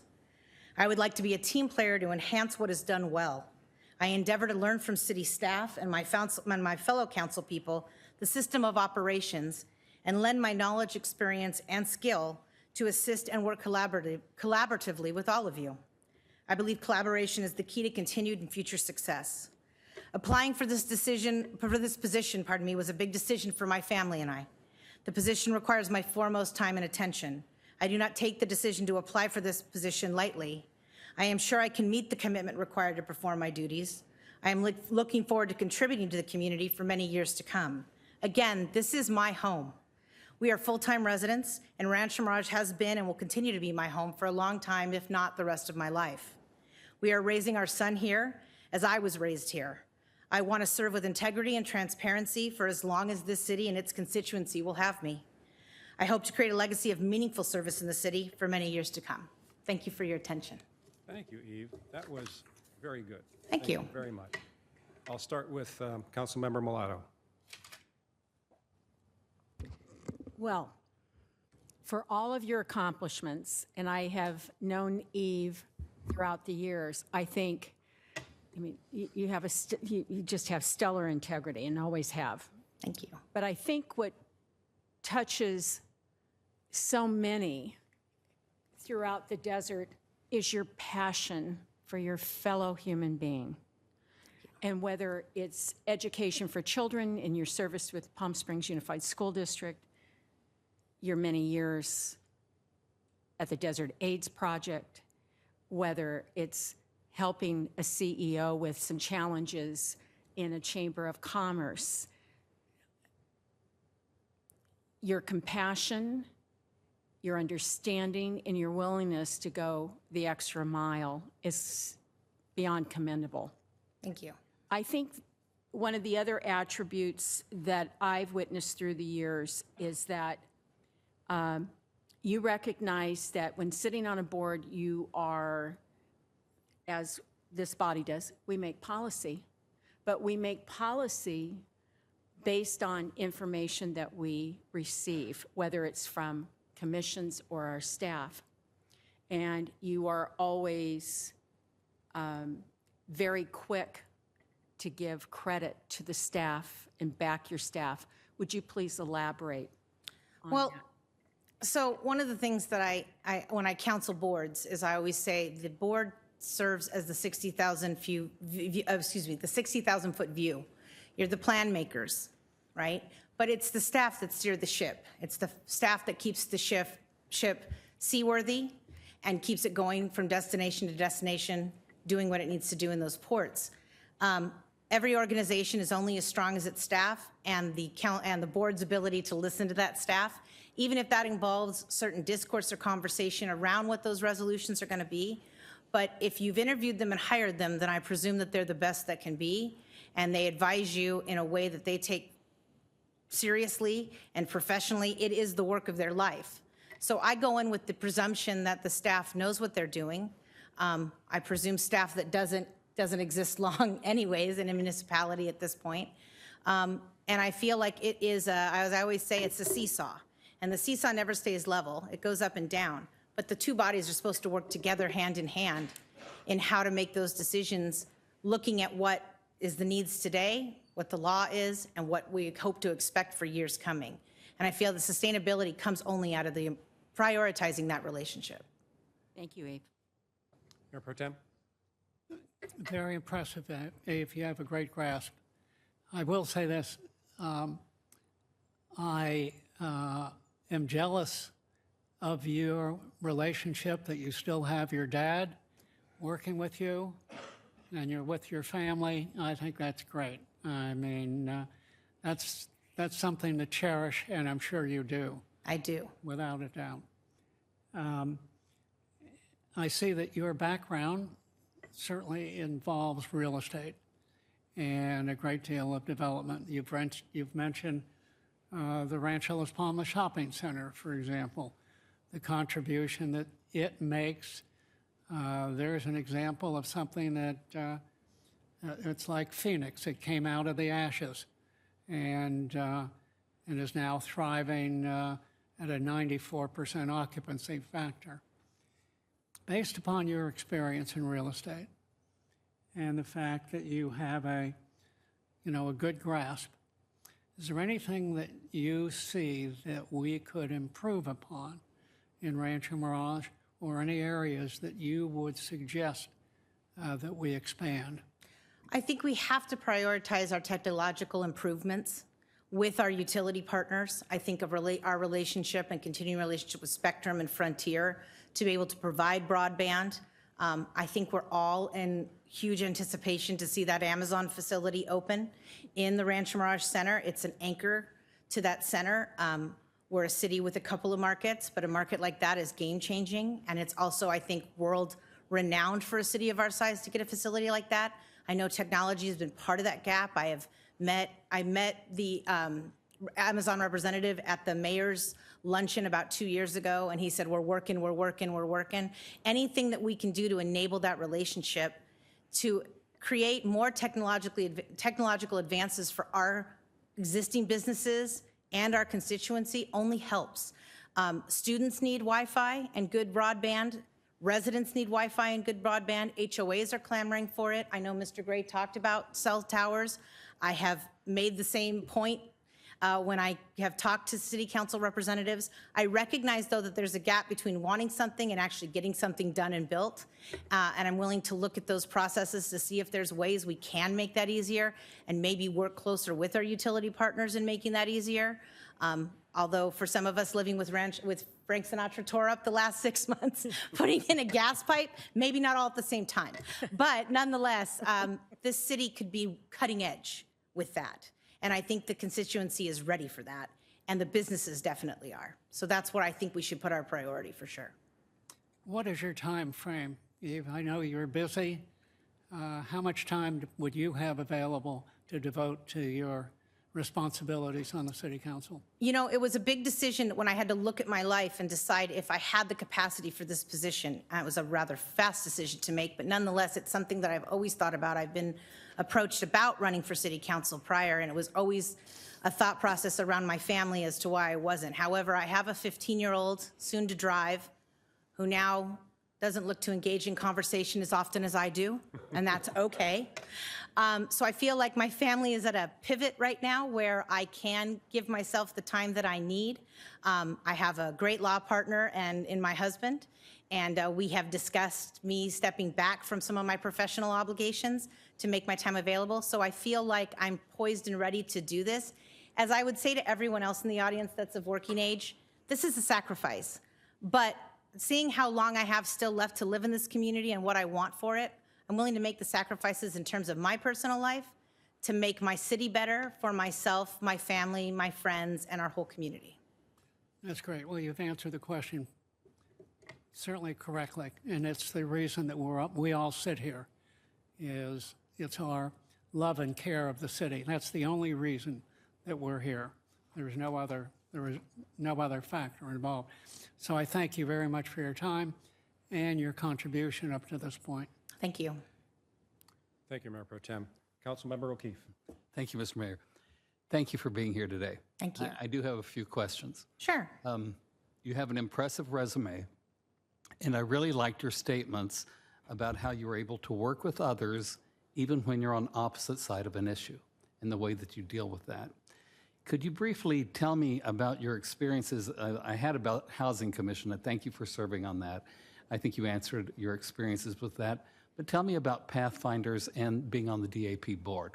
So Palm Springs Pathfinders is a women's auxiliary based primarily and initially founded at Thunderbird Country Club. Now it encompasses women from all over the valley.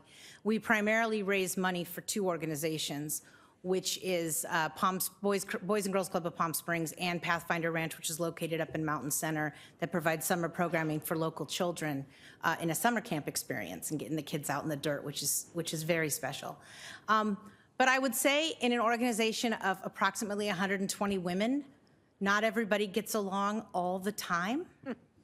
And as I always say, two things. Number one, people are more than their politics. And you don't have a constitutional right to have a great personality. So sometimes you have to take people as they come. Most importantly, keep this hole closed, keep these two open, listen before you argue and go back at them. And sometimes out of that discourse comes the best ideas, not 64 of them, but maybe a few. And you just have to know how somebody needs to be approached and respected. And usually you can calm them down, get to a place of resolve and compromise, and then move forward. And as I always say, keep the busy really busy, and they'll usually be so busy doing what they're doing, they stop looking around at what everybody else is not doing. So that's sometimes also a people skill that I use. And how about at DAP?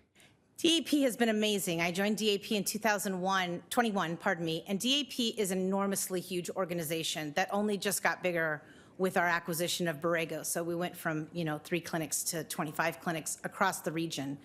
It has been remarkable.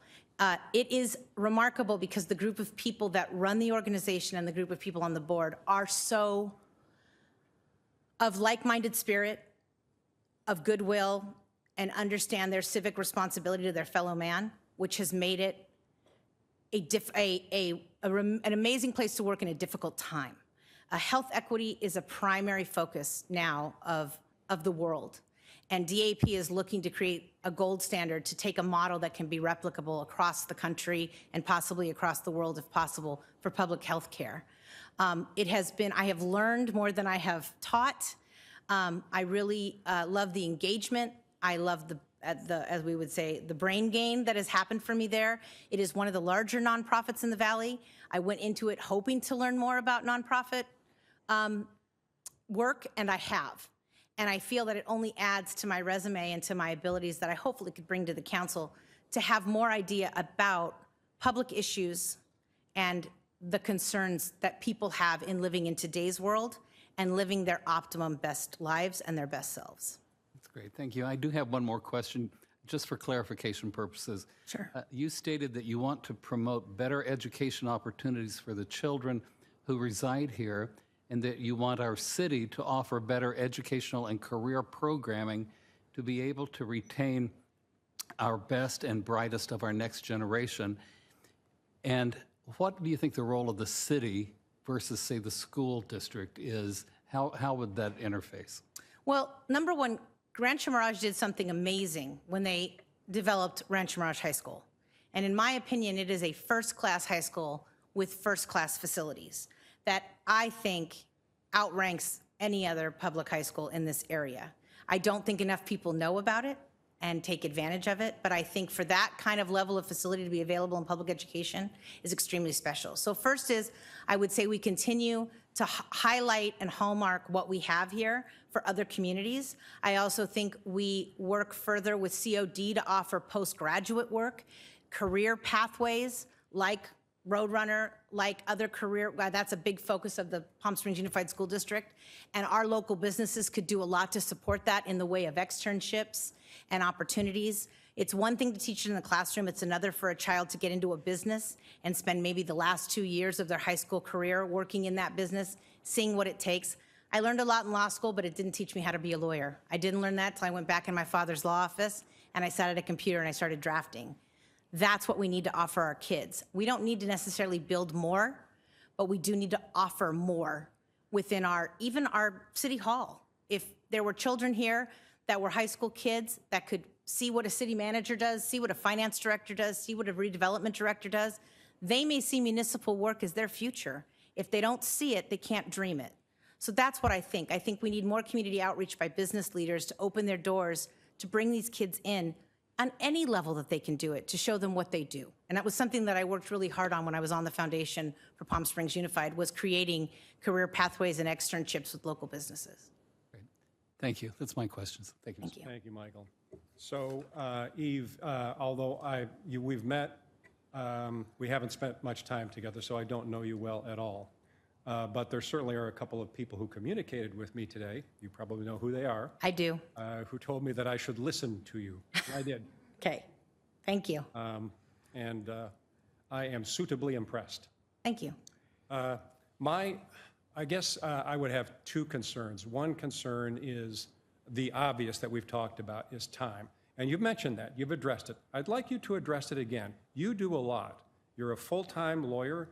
You're a mom. You did mention that your son is getting old enough so that it's hard to get his attention these days. I get that. I understand that. By the way, my children, I guess both of whom you know, are in their mid-50s, so I don't need to. They find me to talk to these days, so things will change. But I have to find my dad most of the time, so I get it. In any event, so you've got a lot on your plate.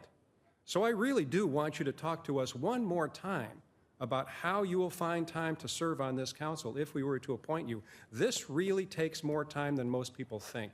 My week this week, it's a short week. It's 4 days. My week this week has been jam-packed. I started yesterday morning at 8 o'clock. I didn't finish until 7:30 last night. Now, not every day is like that, and there's not a day every week that's like that. Every single day, other than Monday, this week. How would you address that? How would you be able to do this job with all of the other things that are on your plate? Well, I would say this. First of all, busy people stay busy, and doers are doers, and they always find a way. And that's how I've approached everything. It's a personal philosophy of mine. I do one thing, and the thing that's in front of me is what I focus on, and then I move to the next. But more importantly, I have from things to allow time for other things to foster. And so I think it's about priority. And if I were to do this, and it was not something I thought of lightly, in fact, it was my first concern about taking this on, was the idea of what it requires. I wouldn't have applied if I didn't think I was capable of changing and shifting my priorities to allow this to take precedence in my life. That includes my personal life as well. But, you know, even on Sundays, everyone rests. So I would say that I would do everything in my power to make myself available. There are a lot of things, because I do work for myself, which another candidate mentioned. I do have flexibility on my schedule. I don't have a 9 to 5. I had a long conversation with my family about stepping back from our law practice. It's at a point where I could. And again, I choose and work as hard as I want, depending on how hard I want to work. So that really is a determination of mine, and to have work-life balance around my family. But this is important. And as a result, sometimes you're called up in important times to do important things, and other things have to take a back seat. And I'm prepared to make those sacrifices. Thank you, Eva. Thank you for being with us today. Thank you for this so much. application.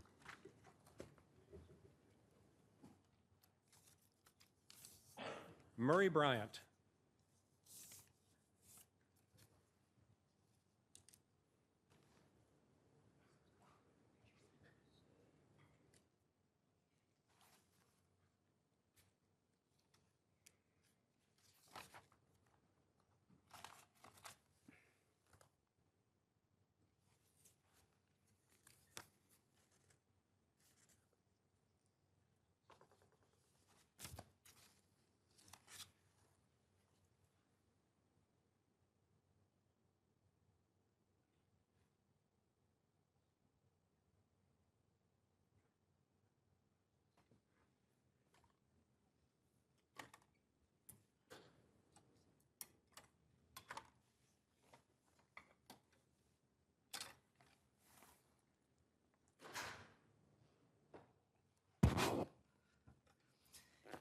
I hope the clock didn't start running on my way down here.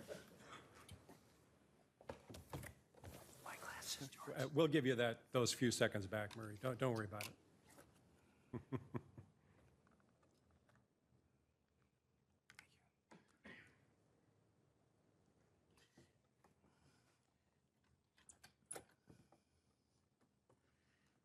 Good afternoon, council members. My name is E.D. Murray Bryant. I've been a full-time resident since 1990. My wife and I purchased our home in 1984, a few months before we were married. So our same house for 40 years. I mean, don't disrespect because I don't have a suit and tie, but it's an arduous task for me to put on a suit and tie. So not wearing one today. For full public disclosure, I am a planning commissioner for the city of Rancho Mirage, and in my 7th year as a planning commissioner. I think there's 3 critical things you would look at for selecting a city council person, including myself, and that's my vast business experience, my unique perspective as 7th year as a planning commissioner, and my many charitable works that I've done. Just quickly on you have my bio, but to summarize, I've got 45 plus years of diversified business experience. That's made me as comfortable in a boardroom as a frontline sales position. I've been involved in over 150 resort real estate, golf, country clubs, business clubs, vacation ownership, RV resorts, primary and secondary home developments, and resort hotels. And that's been done from frontline, starting in the trenches, to senior executive.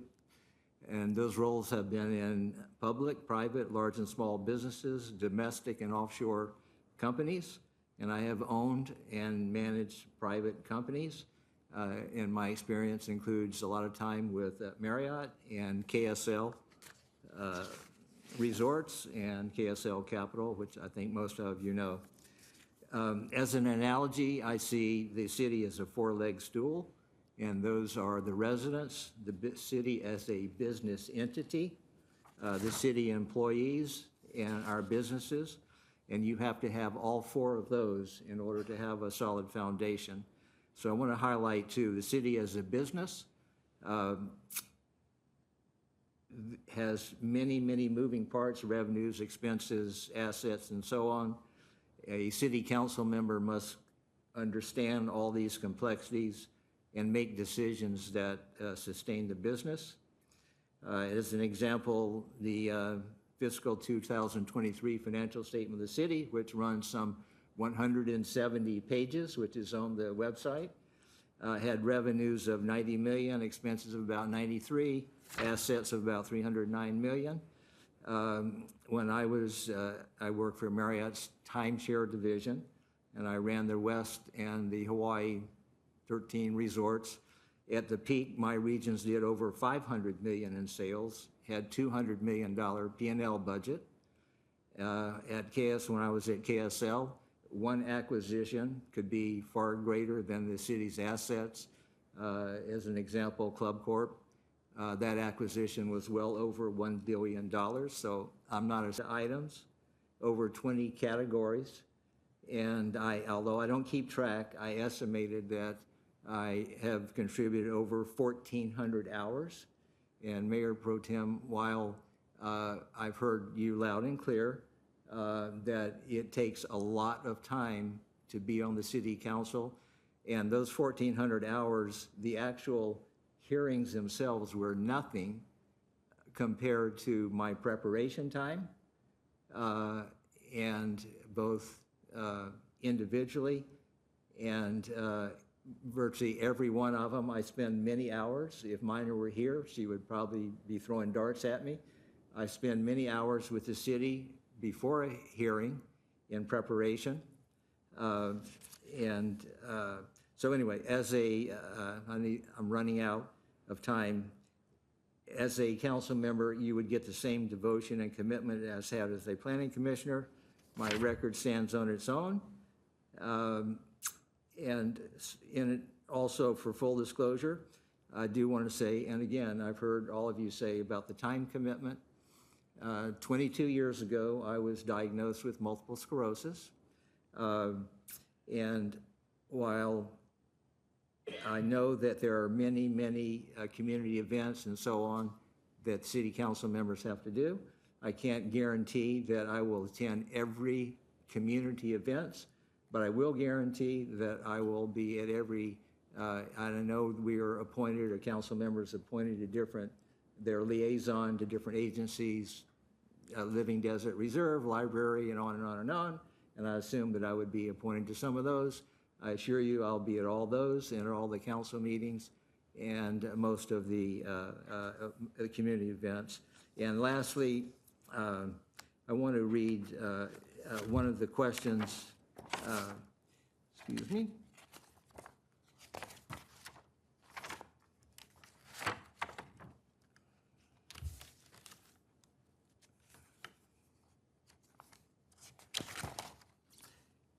Question 4 on the application said, how would you approach your constituent service for Rancho Mirage?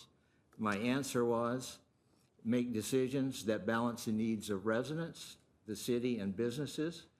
I will always be open, fair, ethical, and never use my position for personal gain. I will not have any conflicts of interest. I will never violate the public trust. I will be available to our constituents in multiple ways through town halls, community meetings, one-to-one meetings, electronic communications, and participating in public events. And I will always listen to and understand the views of our constituents. Thank you, Murray. I'll begin with with Mayor Pro Tem Ted Weil. Well, Murray, obviously, I'm delighted to see you. I've known Murray for in excess of 40 years. We worked together many, many years ago. We developed a number of projects together and was involved in a company that became a public entity and was later acquired. So Murray has been an integral part of my experience over the years. I will say this, that without a doubt, Murray, you are the brightest, one of the brightest people I've ever known. In addition to being smart and financial genius, you are at the top of the list from a moral standpoint. Your integrity is without a doubt unquestionable. So I can't say enough good things about you. My experience has been exemplary, and I wish you the best. You and I have chatted about the obligations of a person on the city council, and you've touched on it briefly. And I feel that this area is a decision that you can make better than us on the council. And you've already mentioned it, but I'll dwell on it briefly. It's as a result of your present physical condition, your ability to be able to get around. And what I say is that that is something that only you can determine. You're the one that will be able to say, yes, I can do that, or no, I can't. Nobody else is going to make that decision. From a standpoint of the rest of the abilities, the acumen and so forth, it goes off the chart, Murray. Murray, I can't give you enough kudos. You're outstanding. I consider it a privilege to know you and to call you a friend over these many years. And I thank you for being here today. Thank you, Mayor. Thank you, Ted. Councilmember O'Keefe. Thank you, Mr. Mayor. I just have one question, Murray. I admire your work on the Planning Commission, and I always enjoy hearing your comments at the Planning Commission because they're thoughtful and insightful and precise. You always say what you like about a project, and you're not afraid to say what you don't like and what needs to be improved. I respect that. You're clearly qualified to serve on this or any other city council. In your application, though, you mentioned that cumulative land use decisions will impact our city's future positively or negatively. I wondered if you could clarify that and explain what you think the city is going to look like in 5 years. If you look at our general plan, there's not a lot of developable land, and our general plan sets out what can be developed. It's primarily residential, and we know that rooftops drive retail, and so as our residential develops out, it's going to be generally more affluent people because there is no such thing as we know of truly affordable housing. And so we need to develop that out, and we need to do everything we can to bring hotels in here because of the tremendous revenue impact on the city through the TOT. You also know that one of my consistent themes are that we need to look at decisions, cumulative decisions, because they affect the long-term, what the city is going to look like.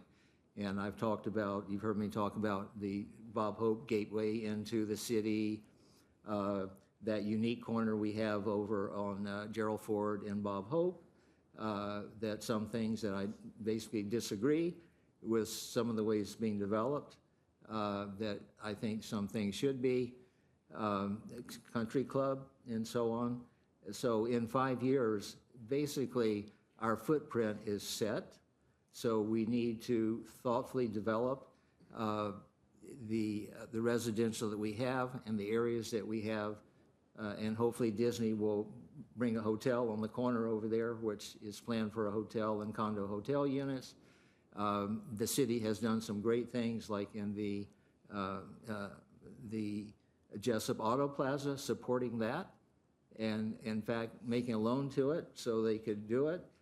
It's turned out that decision for the Ritz-Carlton has turned out very well. Look what the Ritz-Carlton is doing.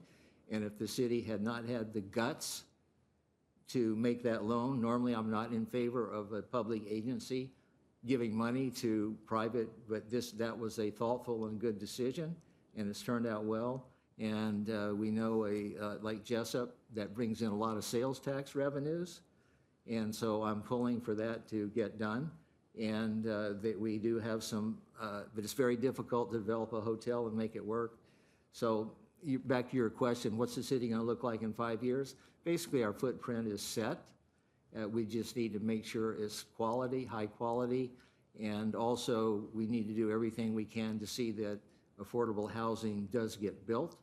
The city has done an incredible job, in fact, done over and above what's needed in terms of, I believe it's 1,700 and some was our quota, and I believe it's around 2,400, whatever it is.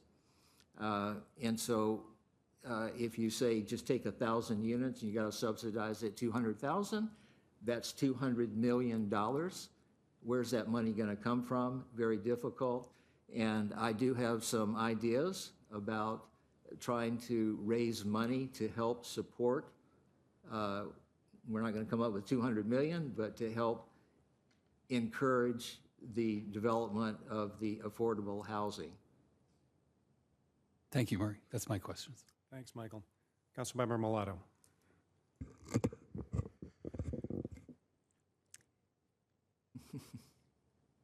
Murray, I have to say, we have so many wonderful commissioners that serve our city. We, as a municipality, we are truly blessed. But I think you lead the pack. Your level of integrity, your level of knowledge, you ask the questions that aren't asked, you see the details that maybe haven't hit the plans yet. It astounds me every time I come into a planning commission meeting, and of course today I missed the planning commission meeting because I had a conflict.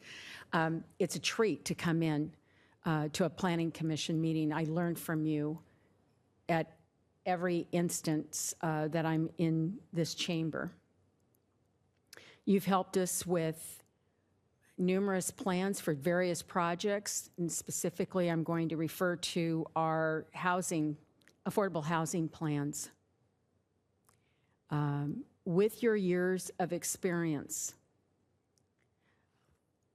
what pivotal details will make us most successful with the people that will be occupying those homes? One of the things that I've talked about when we've had affordable housing, and of course today I was absent today because had I been here, I would have had to recuse myself because what was on the docket, my residence, is the proximity of that. So I would have had to recuse myself. But I've been involved in all the other affordable housing projects. And one of the things that I do talk about and I like to see is that they provide services and the type of residences.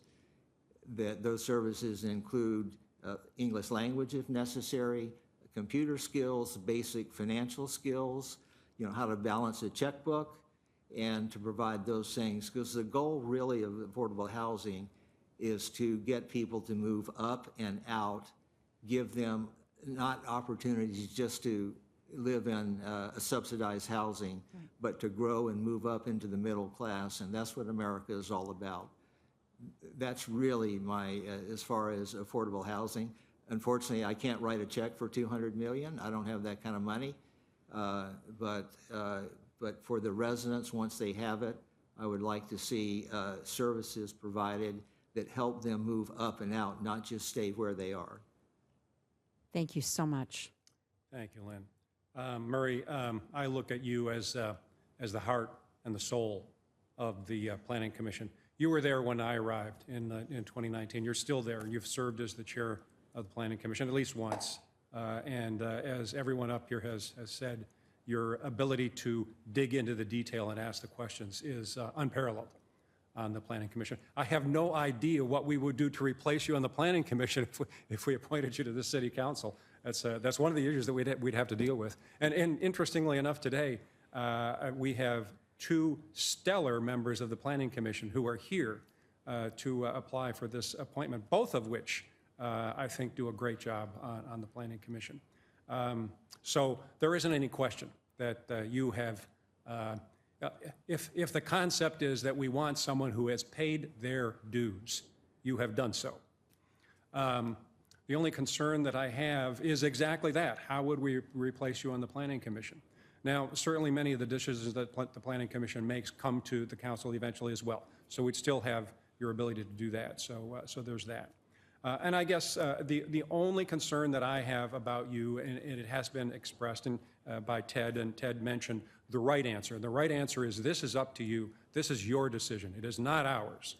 And the only concern that I would have is I just talked for a moment ago with a previous applicant about the amount of time.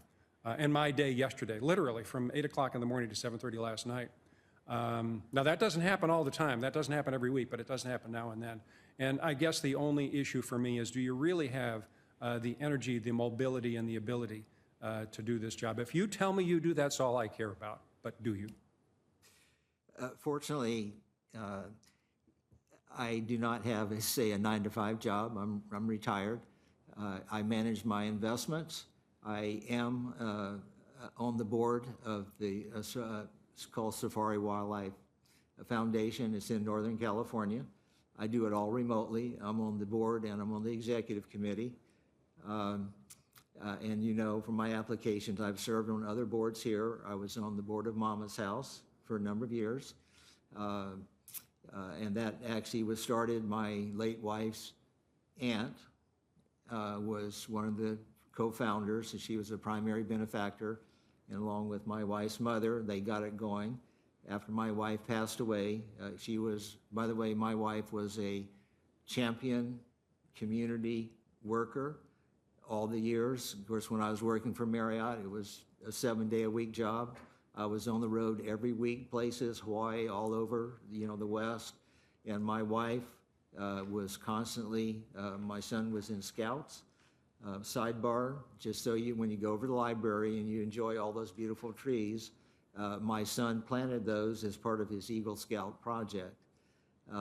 And so through Scouts, my wife, our daughter, all the charities they were involved in, BAM, Behind a Miracle.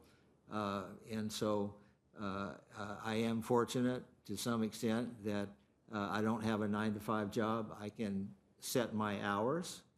I do have rental properties. They're not here. They're in Orange County. I have a vast number of timeshare units, so I don't have the typical, I have to manage all the stuff that you do in a, real estate. They're managed by somebody else. It's really a sales and marketing issue.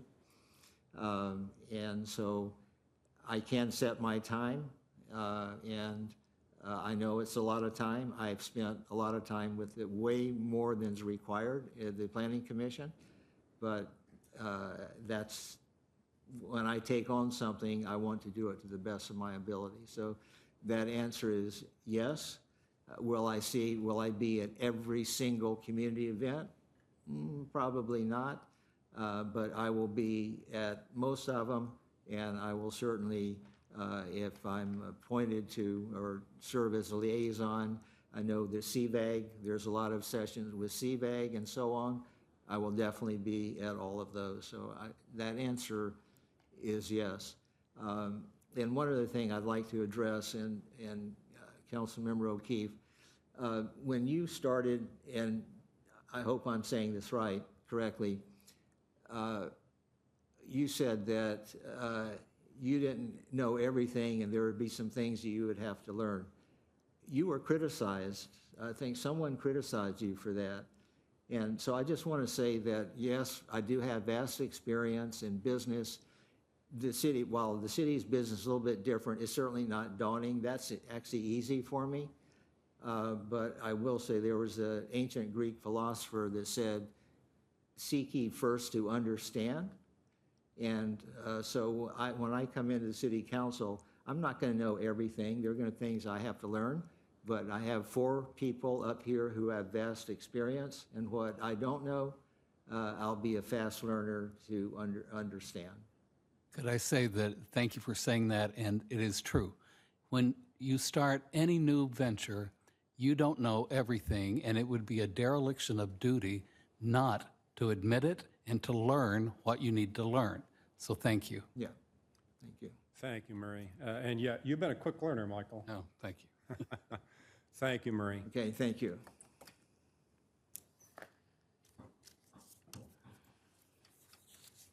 Gary Galton.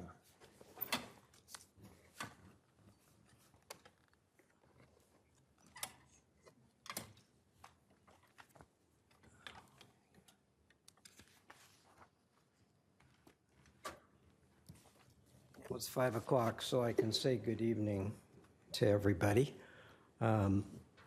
I know you all, so I could relate to Lynn's comment about being in her living room. The hard part for me is simply to advocate for me. I completed the application form and tried to do that thoroughly and completely, and to indicate what I thought my strengths were. I obviously left out some weaknesses, but since I know you all, you probably know several of them yourselves. And so consequently, I can only say that I'm a known commodity in this community. I've lived here for 20 years with my wife. I have served on boards, both community boards and church boards. Been involved with the Desert Bar Association and have established a mediation, arbitration, and consulting practice here after having come from Portland, Oregon, and been a practicing attorney there. What I'd like to do, since I wished everybody good evening, is kind of speed through this introduction and deal with the elephant in the room for me. And that is, as you all know, both my wife and I had health challenges this summer. Fortunately, we have been blessed and we are both doing well. I was given a second chance, and part of reflecting on your life and your priorities is to look at things and make a determination is if there's more that you could do or if there's some other way you could use your gifts. And one of the ways that I had thought about, besides being involved in community organizations and churches, was being involved with the city. And I thought about it. I prayed about it with my wife. We negotiated considerably on the issue based upon the time involvement that would be needed, and we both agreed that I could go forward, make the application, and try to discharge the duties as substantial as they are. And so consequently, the question that undoubts me is, how does one who has now recovered from his health, who has an active business, who's involved with the church and with other civic organizations, discharge the duties that that are required here? Well, during the summer months, I actually shut down my business. I had never done that my entire life. I had always worked consistently 40 hours a week, 45 hours a week, and more. So I was able to do that, and I have been able to return to that business. Word has gotten out and the calls are coming in and whatever.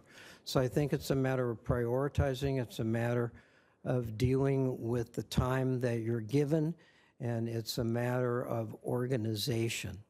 And those are the things that I believe that I am strong in doing. And I echo the other comments that were made by the applicants, and that is, I don't pretend to know everything that's involved. I know that it's a very consumptive role. I know that probably at the most, each of you makes about $5 an hour for the time that you put in, if that.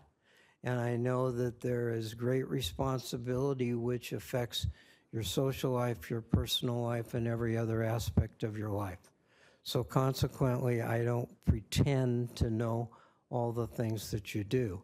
I also know that I won't spend as much time over a Starbucks as Mayor Pro Tem Weil, and obviously will not attend every potential activity that could be involved. But I do have the ability to prioritize. I do have the ability to organize. I do have the support of a loving wife, and it is something that I feel that I would be capable of performing. Thank you. Thank you, Gary. And if you are appointed, I am sure that Ted would still expect to see you periodically over at Starbucks. And by the way, as you know, as you probably know, I had my share of health problems this summer as well, and I'm doing fine. I'm sure you'll do fine too. I'm aware of that. Yes, I've heard that rumor. Okay, we will start questions with with Council Member O'Keefe. Thank you, Mr. Mayor. I almost gave you a promotion. I know, I'll take it. And Gary, first, let me say that I am thrilled that you and Ann are healthy and that have recovered. You look great, so does she, so congratulations and continued good health. Well, there's a lot less of me to look at, but It looks good, you wear it well. I'm back to my high school weight. I know you to be a kind and compassionate person with an abundance of relevant experience that would be very beneficial to you as a city council member. In your statement of application, you state that your goal would be to temper the growth of our city while maintaining our quality of life. And as we know, anybody that's been through a campaign here knows that quality of life and standard of living are buzzwords that resonate throughout our community. How would you approach that? Well, that used to be the $64,000 question, but now there are several other zeros after that amount. It'll be a challenge. I mean, obviously with Cotina coming in, that's going to be a major influence as far as the city is concerned. Also, as some other speakers have said, the effect of the roads, the traffic, crime. It's not something that is easily managed, but I think with proper planning and with the priority being the quality of life, then, and of course with your staff here guiding you through this process, I think it's possible to go forward.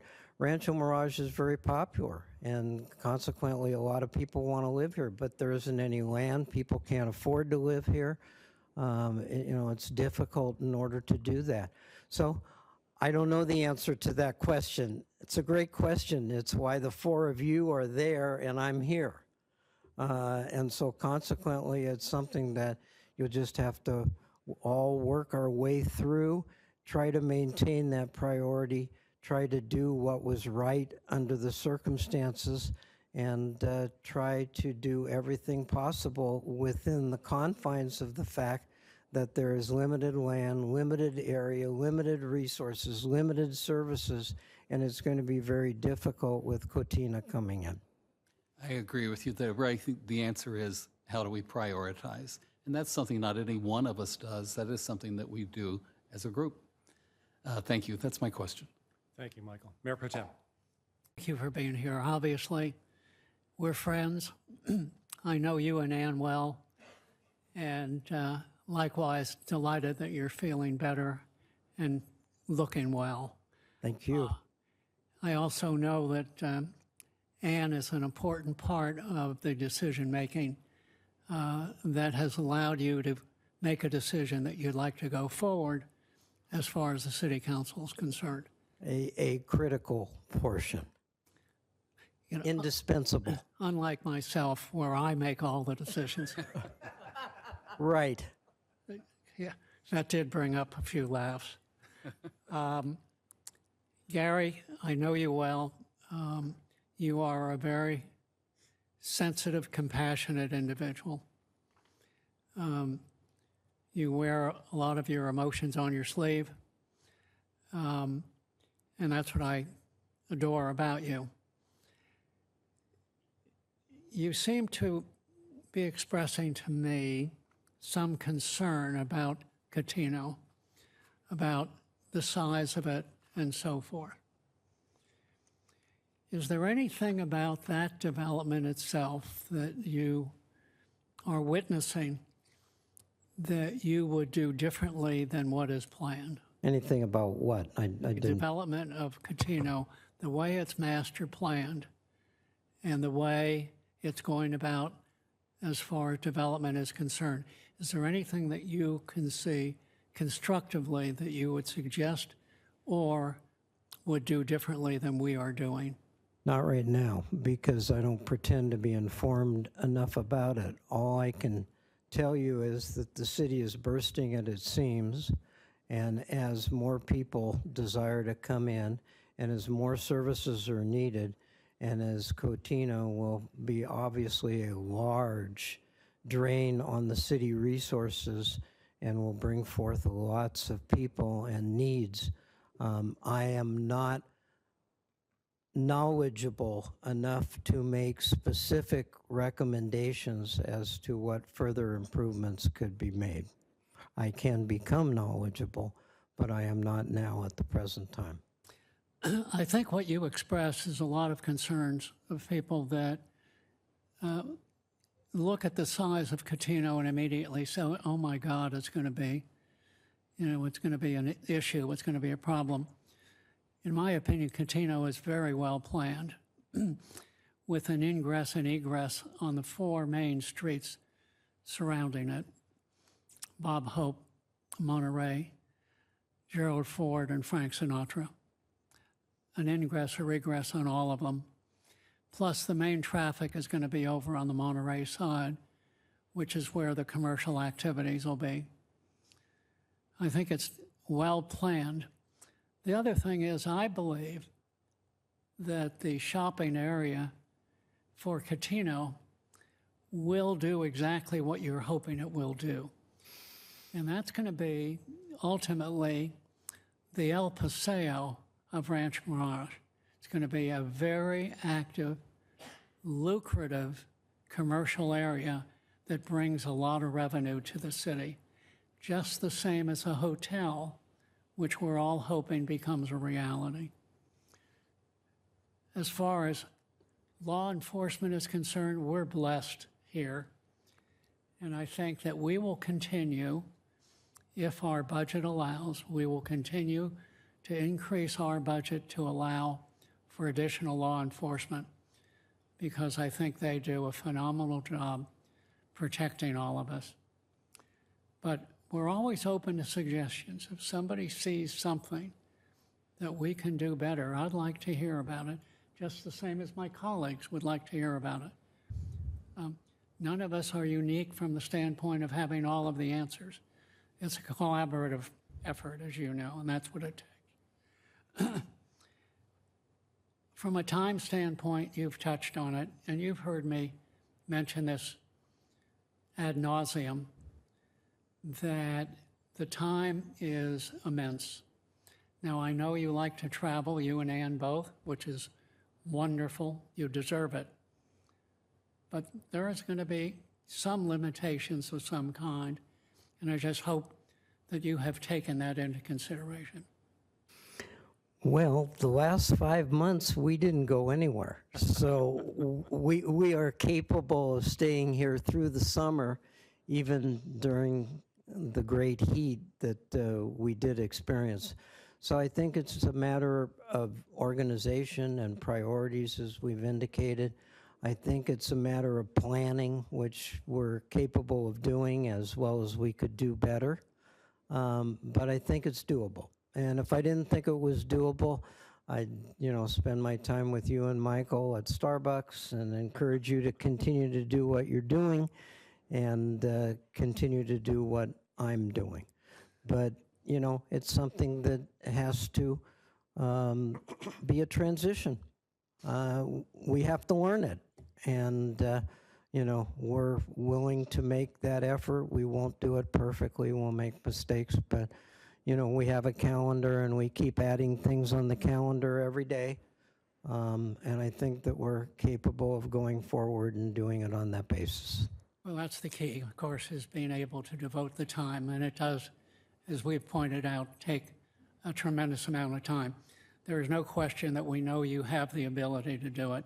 It's a question of whether you can work that into your schedule.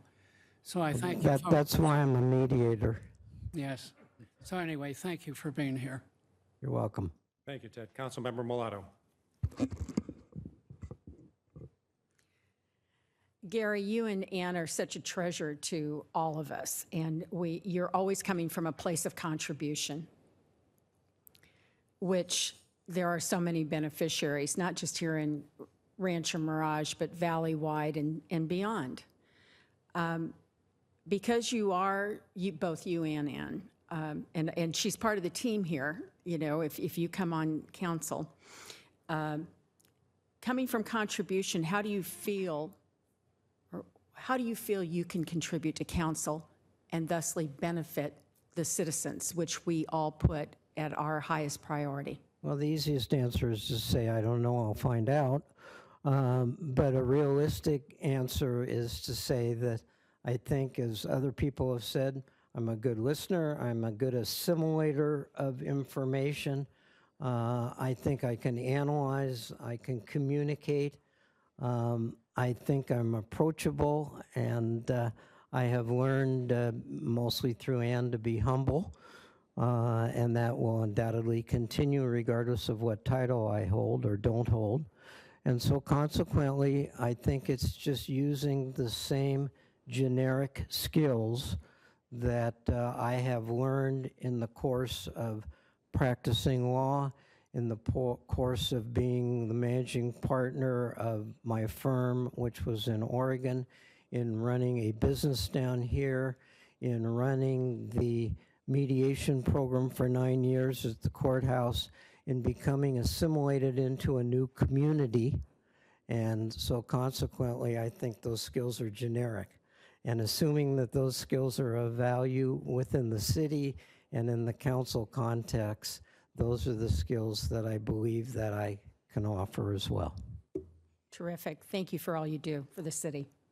Thank you, Lynn. So we're here for 2.5 hours, so thank you, everyone, for sitting through a long meeting today. So I do have a question for you, Gary, but do me a favor. I'm going to ask you for a quick answer on this. The question has to do with the last campaign. And there was a candidate in the campaign we just finished. Yes. And there was a candidate in that campaign who suggested that we ought to have at least some meetings at 5 o'clock. He suggested that we ought to do things like have term limits for council. He suggested that maybe we ought to think about districting in the city. Now, I tend to think that the real important issues are things like Cotino or things like economic development or things like affordable housing. I think those are the issues that we ought to concentrate on. But I'd like to know what you thought about those 3 issues. What did you think about changing the time of the council meetings? What did you think about districting? What did you think about term limits? Okay, start out with the first one. First one was time of the meeting, 1 o'clock versus 5 o'clock. The what? 1 o'clock versus 5 o'clock. Oh, the 1 o'clock has worked. It's not broken. I don't think it necessarily needs to be fixed, and I am not aware of enough demand coming from enough people in the community that would require a change of time at this time. Good answer. Next question is about term limits. Term limits? Yes. I think term limits is a good idea. And you know, I have been on the YMC board since 2005. I've tried not to get stale. I've tried not to take the positions of, well, we never did it that way, and so consequently, why should we do it now? And I think term limits is a good idea, having come through this health issue, to allow each of you to maintain your health, to maintain your priorities, to maintain your relationships, and do other things in your life. Got it. Last question was districting. Do we need districting in this city? Districting? Yes, for council offices. Districting has been a legal requirement. No, it's not. No, it has been in the past for other cities. Right. I don't see a necessity for that at this time as well. Got it. Another good answer. That quick enough? Yeah, Okay. quick enough. Thank you, Gary. Okay. Thank you. 2 to go. Again, thanks everybody for hanging out.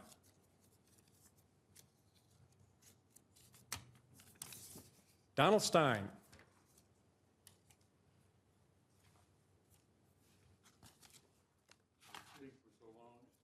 Yeah, I understand. We all get that.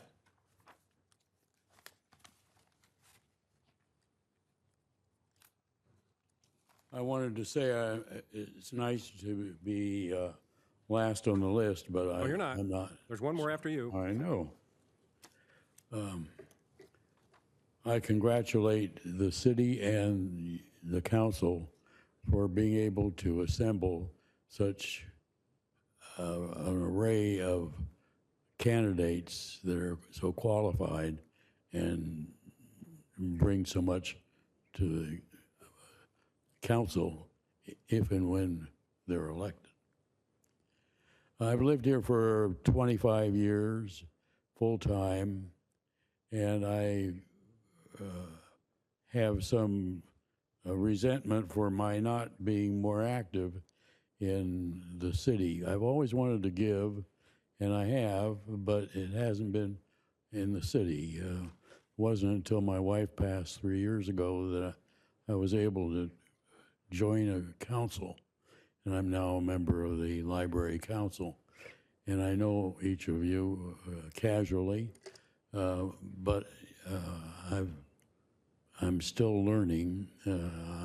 I have worked with many cities. I was an industrial developer where I appeared before councils and planning commissions primarily, and worked with them on both sides. So I'm aware of how we approach the city in having a development. In connection with Catino, I fear that there will be congestion on Monterey that might be unmanageable if it's not planned to be expanded at this time. And I've had experience in working with the cities and in working with community development and other endeavors with various cities. I've lived in I lived in Los Angeles. I'm born and raised there, and I lived there for 70 years. So I can tell you that I've seen the growth, but I realize that the city limits in Rancho Mirage are set, and we have to watch how our development proceeds in a organized manner so that we don't have conditions that exist in larger cities. And I think you're working on that with expediency, and it will work.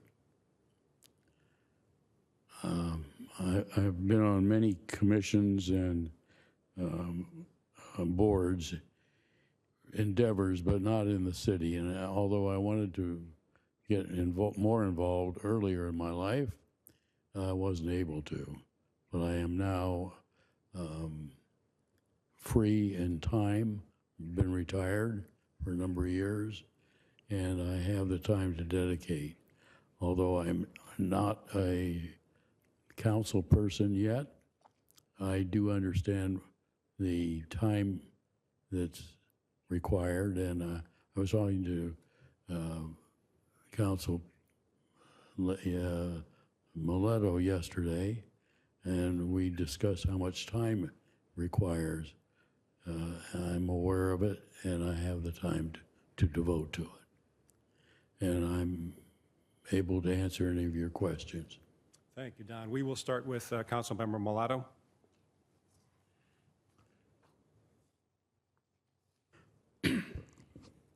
Don, thank you very, very much for applying today. And thank you so very much for your service to the library. And it's always such a treat to see you at different events and meetings, and I look forward to seeing you. Your background is vast. It's vast, it's broad, it's deep, and I'm sure you're bringing a lot of institutional knowledge with you to the council should you be appointed. Tell me how you think you can best, let me ask it this way. Can you identify for me any weaknesses that we have at this point in time that you can lend a helping hand or suggestion? The one that came to mind is economic development. I don't think the city has an economic development department, and I think it's essential to the stability and the growth of the city to bring more development, more businesses, and more income from possible tax and TOT. Very good. Thank you. Mayor Pro Tem? You mentioned, Don, and by the way, nice to see you again today. Nice to see you, Ted. You mentioned here about police and public works serving the community. Do you feel that they are doing an adequate job, or is there something there that you feel has to be improved? No, I think the connection that you have with Riverside County Sheriff's Department is adequate. Another motorcycle or two would be helpful to keep the traffic under control. And the Public Works, I think, does an extremely good job. And you mentioned before your concern about the traffic on Monterey as it relates to Catino. What specifically are your concerns? My concern is that the beach club is going to bring a lot of traffic. It may be weekend traffic, it may be holiday traffic, but it's going to increase the traffic flow on Monterey. And the question is, will that street take the traffic? And if not, maybe that the right-of-way. I don't know if you've had a chance to read the EIR, the Environmental Impact Report. I haven't. It's quite extensive and talks about the various traffic mitigation measures that have been involved as it relates to Catino, and it addresses those. And I think that the traffic issue has been addressed well and will be maintained well. As I said earlier, there are 4 areas that you can enter and exit the project, so I think that will help immensely. And you've already addressed the fact that, do you see any limitation that you might have as far as attendance here at City and in the local environs? Can you be more specific? Yes. There are a number of functions that we have to attend as a result of being on the council. Do you see any limitation for your? No, I don't. As a matter of fact, yesterday, Lynn and I were talking about it for a quick moment, and I realized, and I've been to a number of events where I've seen the council members in attendance, and so I realized what's required. Well, I got to tell you, if you've seen them before, you'd get you're going to be sick of them if you got involved. 'Cause, I understand this is a 25-hour-a-day job. yeah, you're not going to love us quite as much. No, Anyway, I may Don, not. Thank you very much for being here. You. Thank you, Mayor. Thank you, Ted. Mayor Pro Tem, I'm going to do it again. Councilmember O'Keefe. Well, you know your next job, Yeah. Michael. Don, you're my appointee to the Library Advisory Commission, and I enjoy sitting next to you at those meetings. And I've seen you at a lot of events, and I appreciate your activity and participants throughout the valley. You state in your application that you've had extensive experience with municipal government, planning departments, and other governmental agencies. And it's very impressive. And I just have one question, is that could you think of one memorable experience that you've had in your vast experience that would relate to helping serve on the City Council of Rancho Mirage? Well, the one that comes to mind goes back a number of years, but I purchased a large parcel of land on which to build a logistic warehouse in Southern California. But it wasn't zoned, so I had to get it rezoned. And in the rezoning process, we had a neighborhood comprised of low-cost housing. And the ownership got together, and they petitioned the city through the planning commission and the planning commission meetings and the city council to have that dedicated as a park. So they wanted me to take my investment and give it to them as a park. So I learned a lot. And I see that replicated many times in the cities when constituents come before the planning commission and ask for things that are just not possible. They're certainly not one that is very acceptable. I always believe when people suggest that you donate your property, that it's because sometimes they just don't want to donate their own. So it's good. It's a good advice to give someone else Sure. to do it. That's my question. Thank you, Don. You're welcome. Thank you, Michael. So Don, the only question that I was going to have for you was one that Mayor Pro Tem Wild just asked you, was about your comment on Cotino and the traffic on Monterey. And it is the case that anyone in this city who is concerned about the traffic congestion that might come, the wise idea for them to do is to take a look at the environmental impact report, which has been posted on the city's website ever since it was completed in I think it was 2019 when I was on the Planning Commission. David, were you on the Planning Commission then? Maybe that was before your year. It was.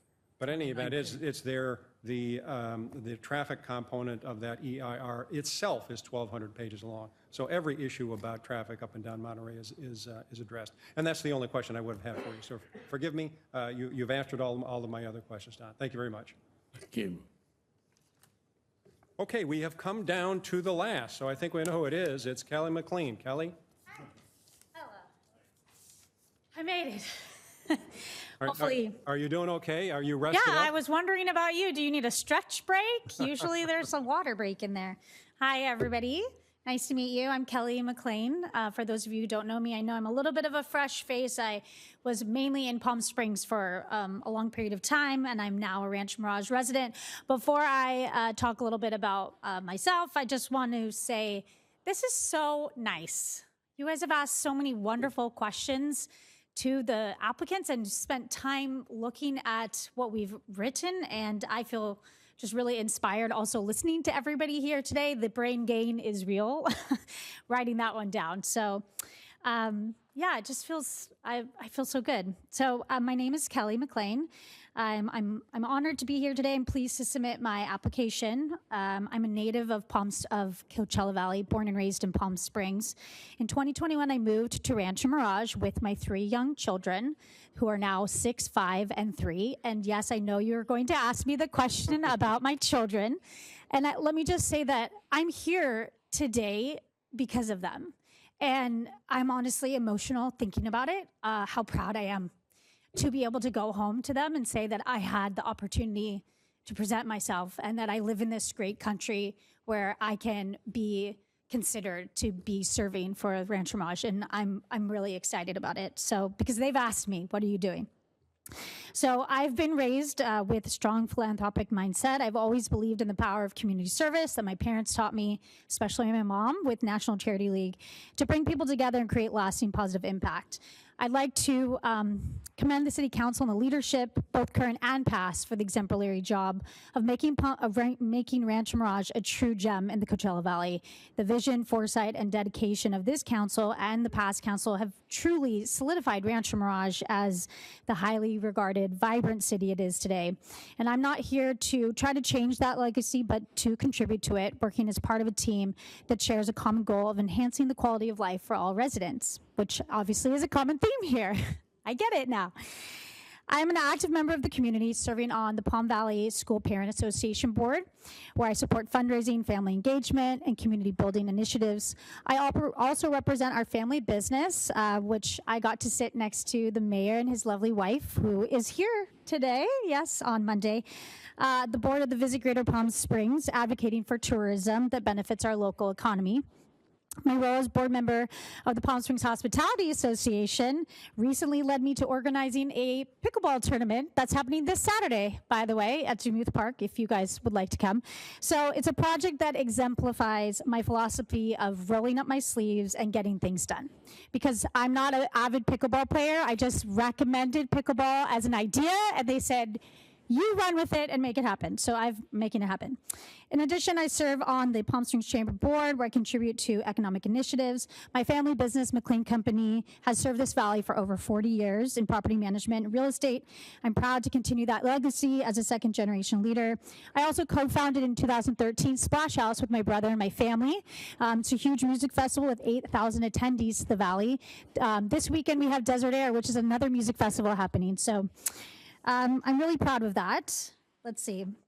My vision to help elevate Rancho Mirage even further remains the most desirable city in the valley for family, businesses, and visitors alike. I believe I would bring a needed voice to the council as a working mother of young children, someone who uses and values our city resources and programs daily, weekly, all the time. I'm out there. My experience in tourism is also a little bit different. Nobody has brought that up, but that is what I do, and property management. And I'm sure you're going to ask me about it too. I welcome that question. But combined with my perspective as a lifelong resident, allows me to serve as a bridge between tradition and the needs of a growing, diverse community. So thank you for considering my application. I welcome the questions that I'm going to receive, and that's it. Thank you. Kelly. We'll start with Councilmember O'Keefe. First, you get points for lasting this long and being the last one. So I forgot to mention that my former spouse was on the city council in Palm Springs. So like Mrs. Downs over here, I attended every meeting and watched it also on the TV. So I know those go long too, 6 hours, 7 hours. So you get extra points for that. Thank you. Fine. I am very impressed with your resume and your application. And it did bring to mind the saying about if you want something done, ask a busy person to do it. And that, I think, would apply to you. You seem like you must be incredibly busy. And with your credentials and your experience, I'm guessing that one of your special skills is time management. I know when I first started here, the thing that challenged me one of the most was time management, because I thought that I was good at it, but the demands on your time are quite extensive. And I don't want to co-opt Mayor Pro Tem's question, but I will. Okay. What are your expectations about the time commitment required to serve on the city council? If you were the council's wife, you have a pretty good idea. And how would you make it work? Well, like I said, I've seen firsthand what it takes to be on city council. I also am very good family friends with former Councilman Chris Mills in the city of Palm Springs, who was a working professional, right? And he was on the city council for many, many, many years.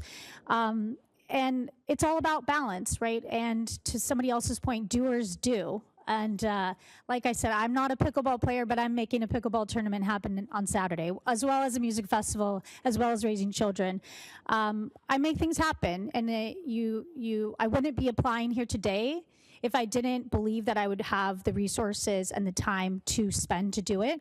I am blessed that I work with my family business, that I do have a flexible schedule, and volunteering in the community is something that I'm already doing, and I would be really proud to serve Rancho Mirage. I love it here, and like I said, I'm so happy to be standing in front of you today.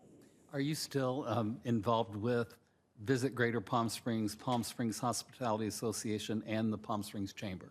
Yes, and the Palm Springs Hospitality Association. Okay. Yes, but if I were appointed, I would have to lose the Visit Greater Palm Springs board membership, which that would be okay since I know other people there. And it's a wonderful organization. We were just together actually I sat next to the mayor of La Quinta at my table talking about, what do we need for our region? We're not just Rancho Mirage, which granted, this is a beautiful, wonderful city, but we need to promote the region. We do need visitors to visit and to spend money here, and it's certainly with the TOT. So that was a brain gain, just being there with people. So I've learned a lot by being able to do that. Well, and if you were appointed to city council, you would still be affiliated with Yes. Visit You just Greater can't, Palm I Springs. wouldn't be there for Wouldn't be something voting else. or Yes. whatever you do. That's my question. Thank you, Okay. and thanks for your patience. It's nice to meet you. Nice to meet you, too. Thanks, Michael. Councilmember Mulatto. Well, Kelly doesn't know this, but I remember when she was in National Charity League. Okay. With Maddie Liddy and Okay, yes. Kristen Bloomer and Yes. their mothers holding on for dear life. Oh my God, another event. But this young lady that we see before us had the same energy levels when she was younger and has not stopped. I'm aware of your family's real estate property management leadership in Palm Springs.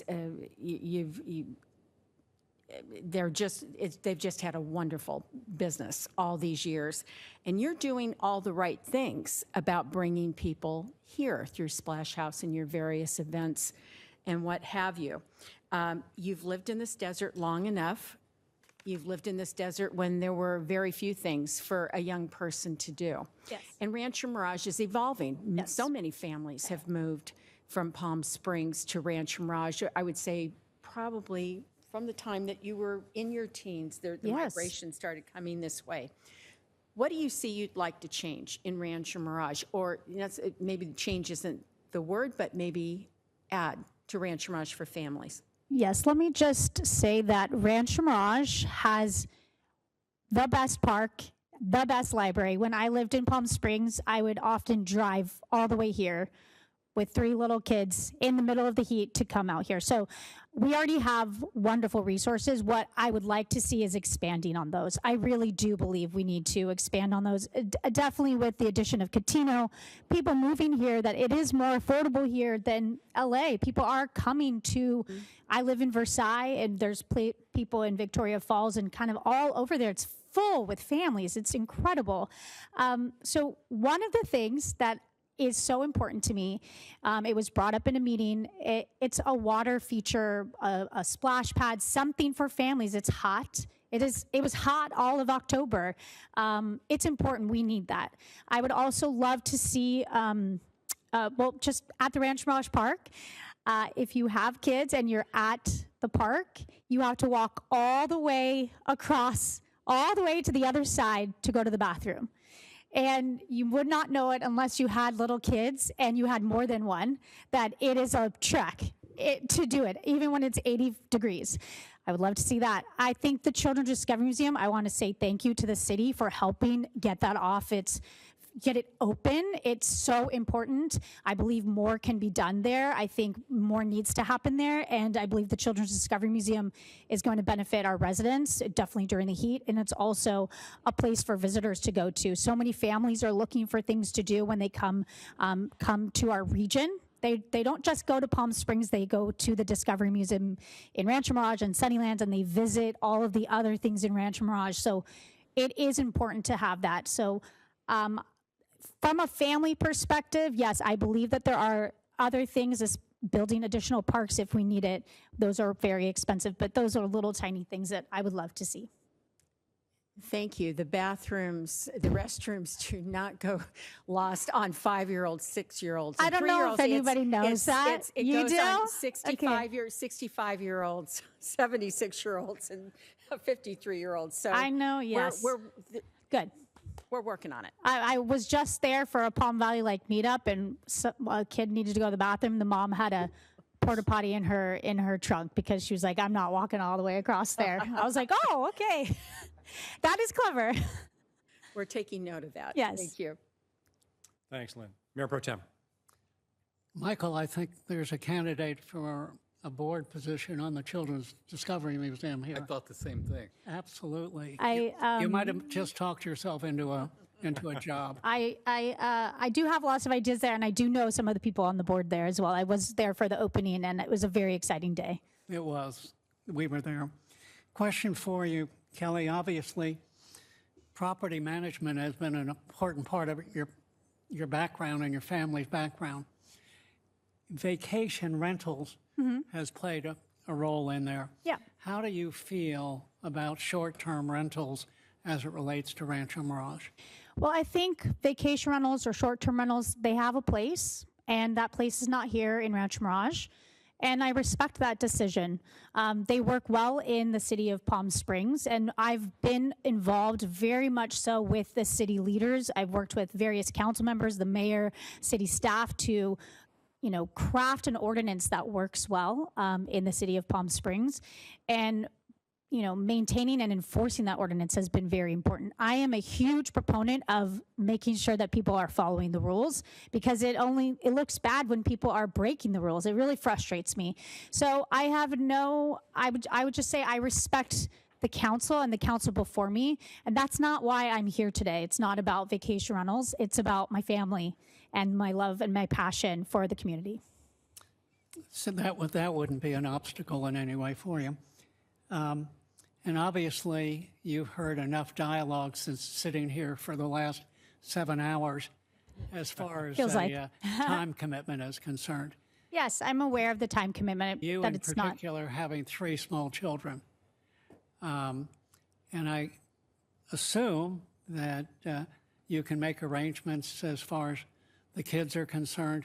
And I know the obligations of a parent. And I've said earlier today that family first. Yes. And that you can't neglect your family. And I'm sure that that's one of the considerations that you've had to think about when applying for this job.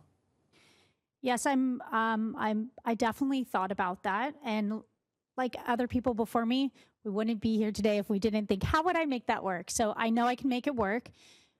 Secondly, like I said in my opening statement, this is an opportunity for me to model to other parents, to other children, that this is what the city of Rancho Mirage is, and that this is what I can do for my children especially. I want to be a voice for other families that may not be able to participate, that don't have the capacity to.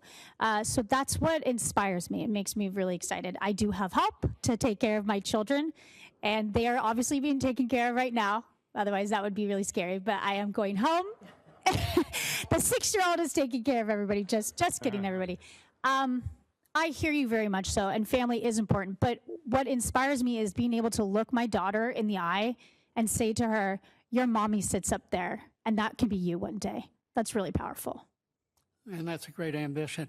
Thank you very much, Kelly. We appreciate the fact you're here. I do too. Thanks.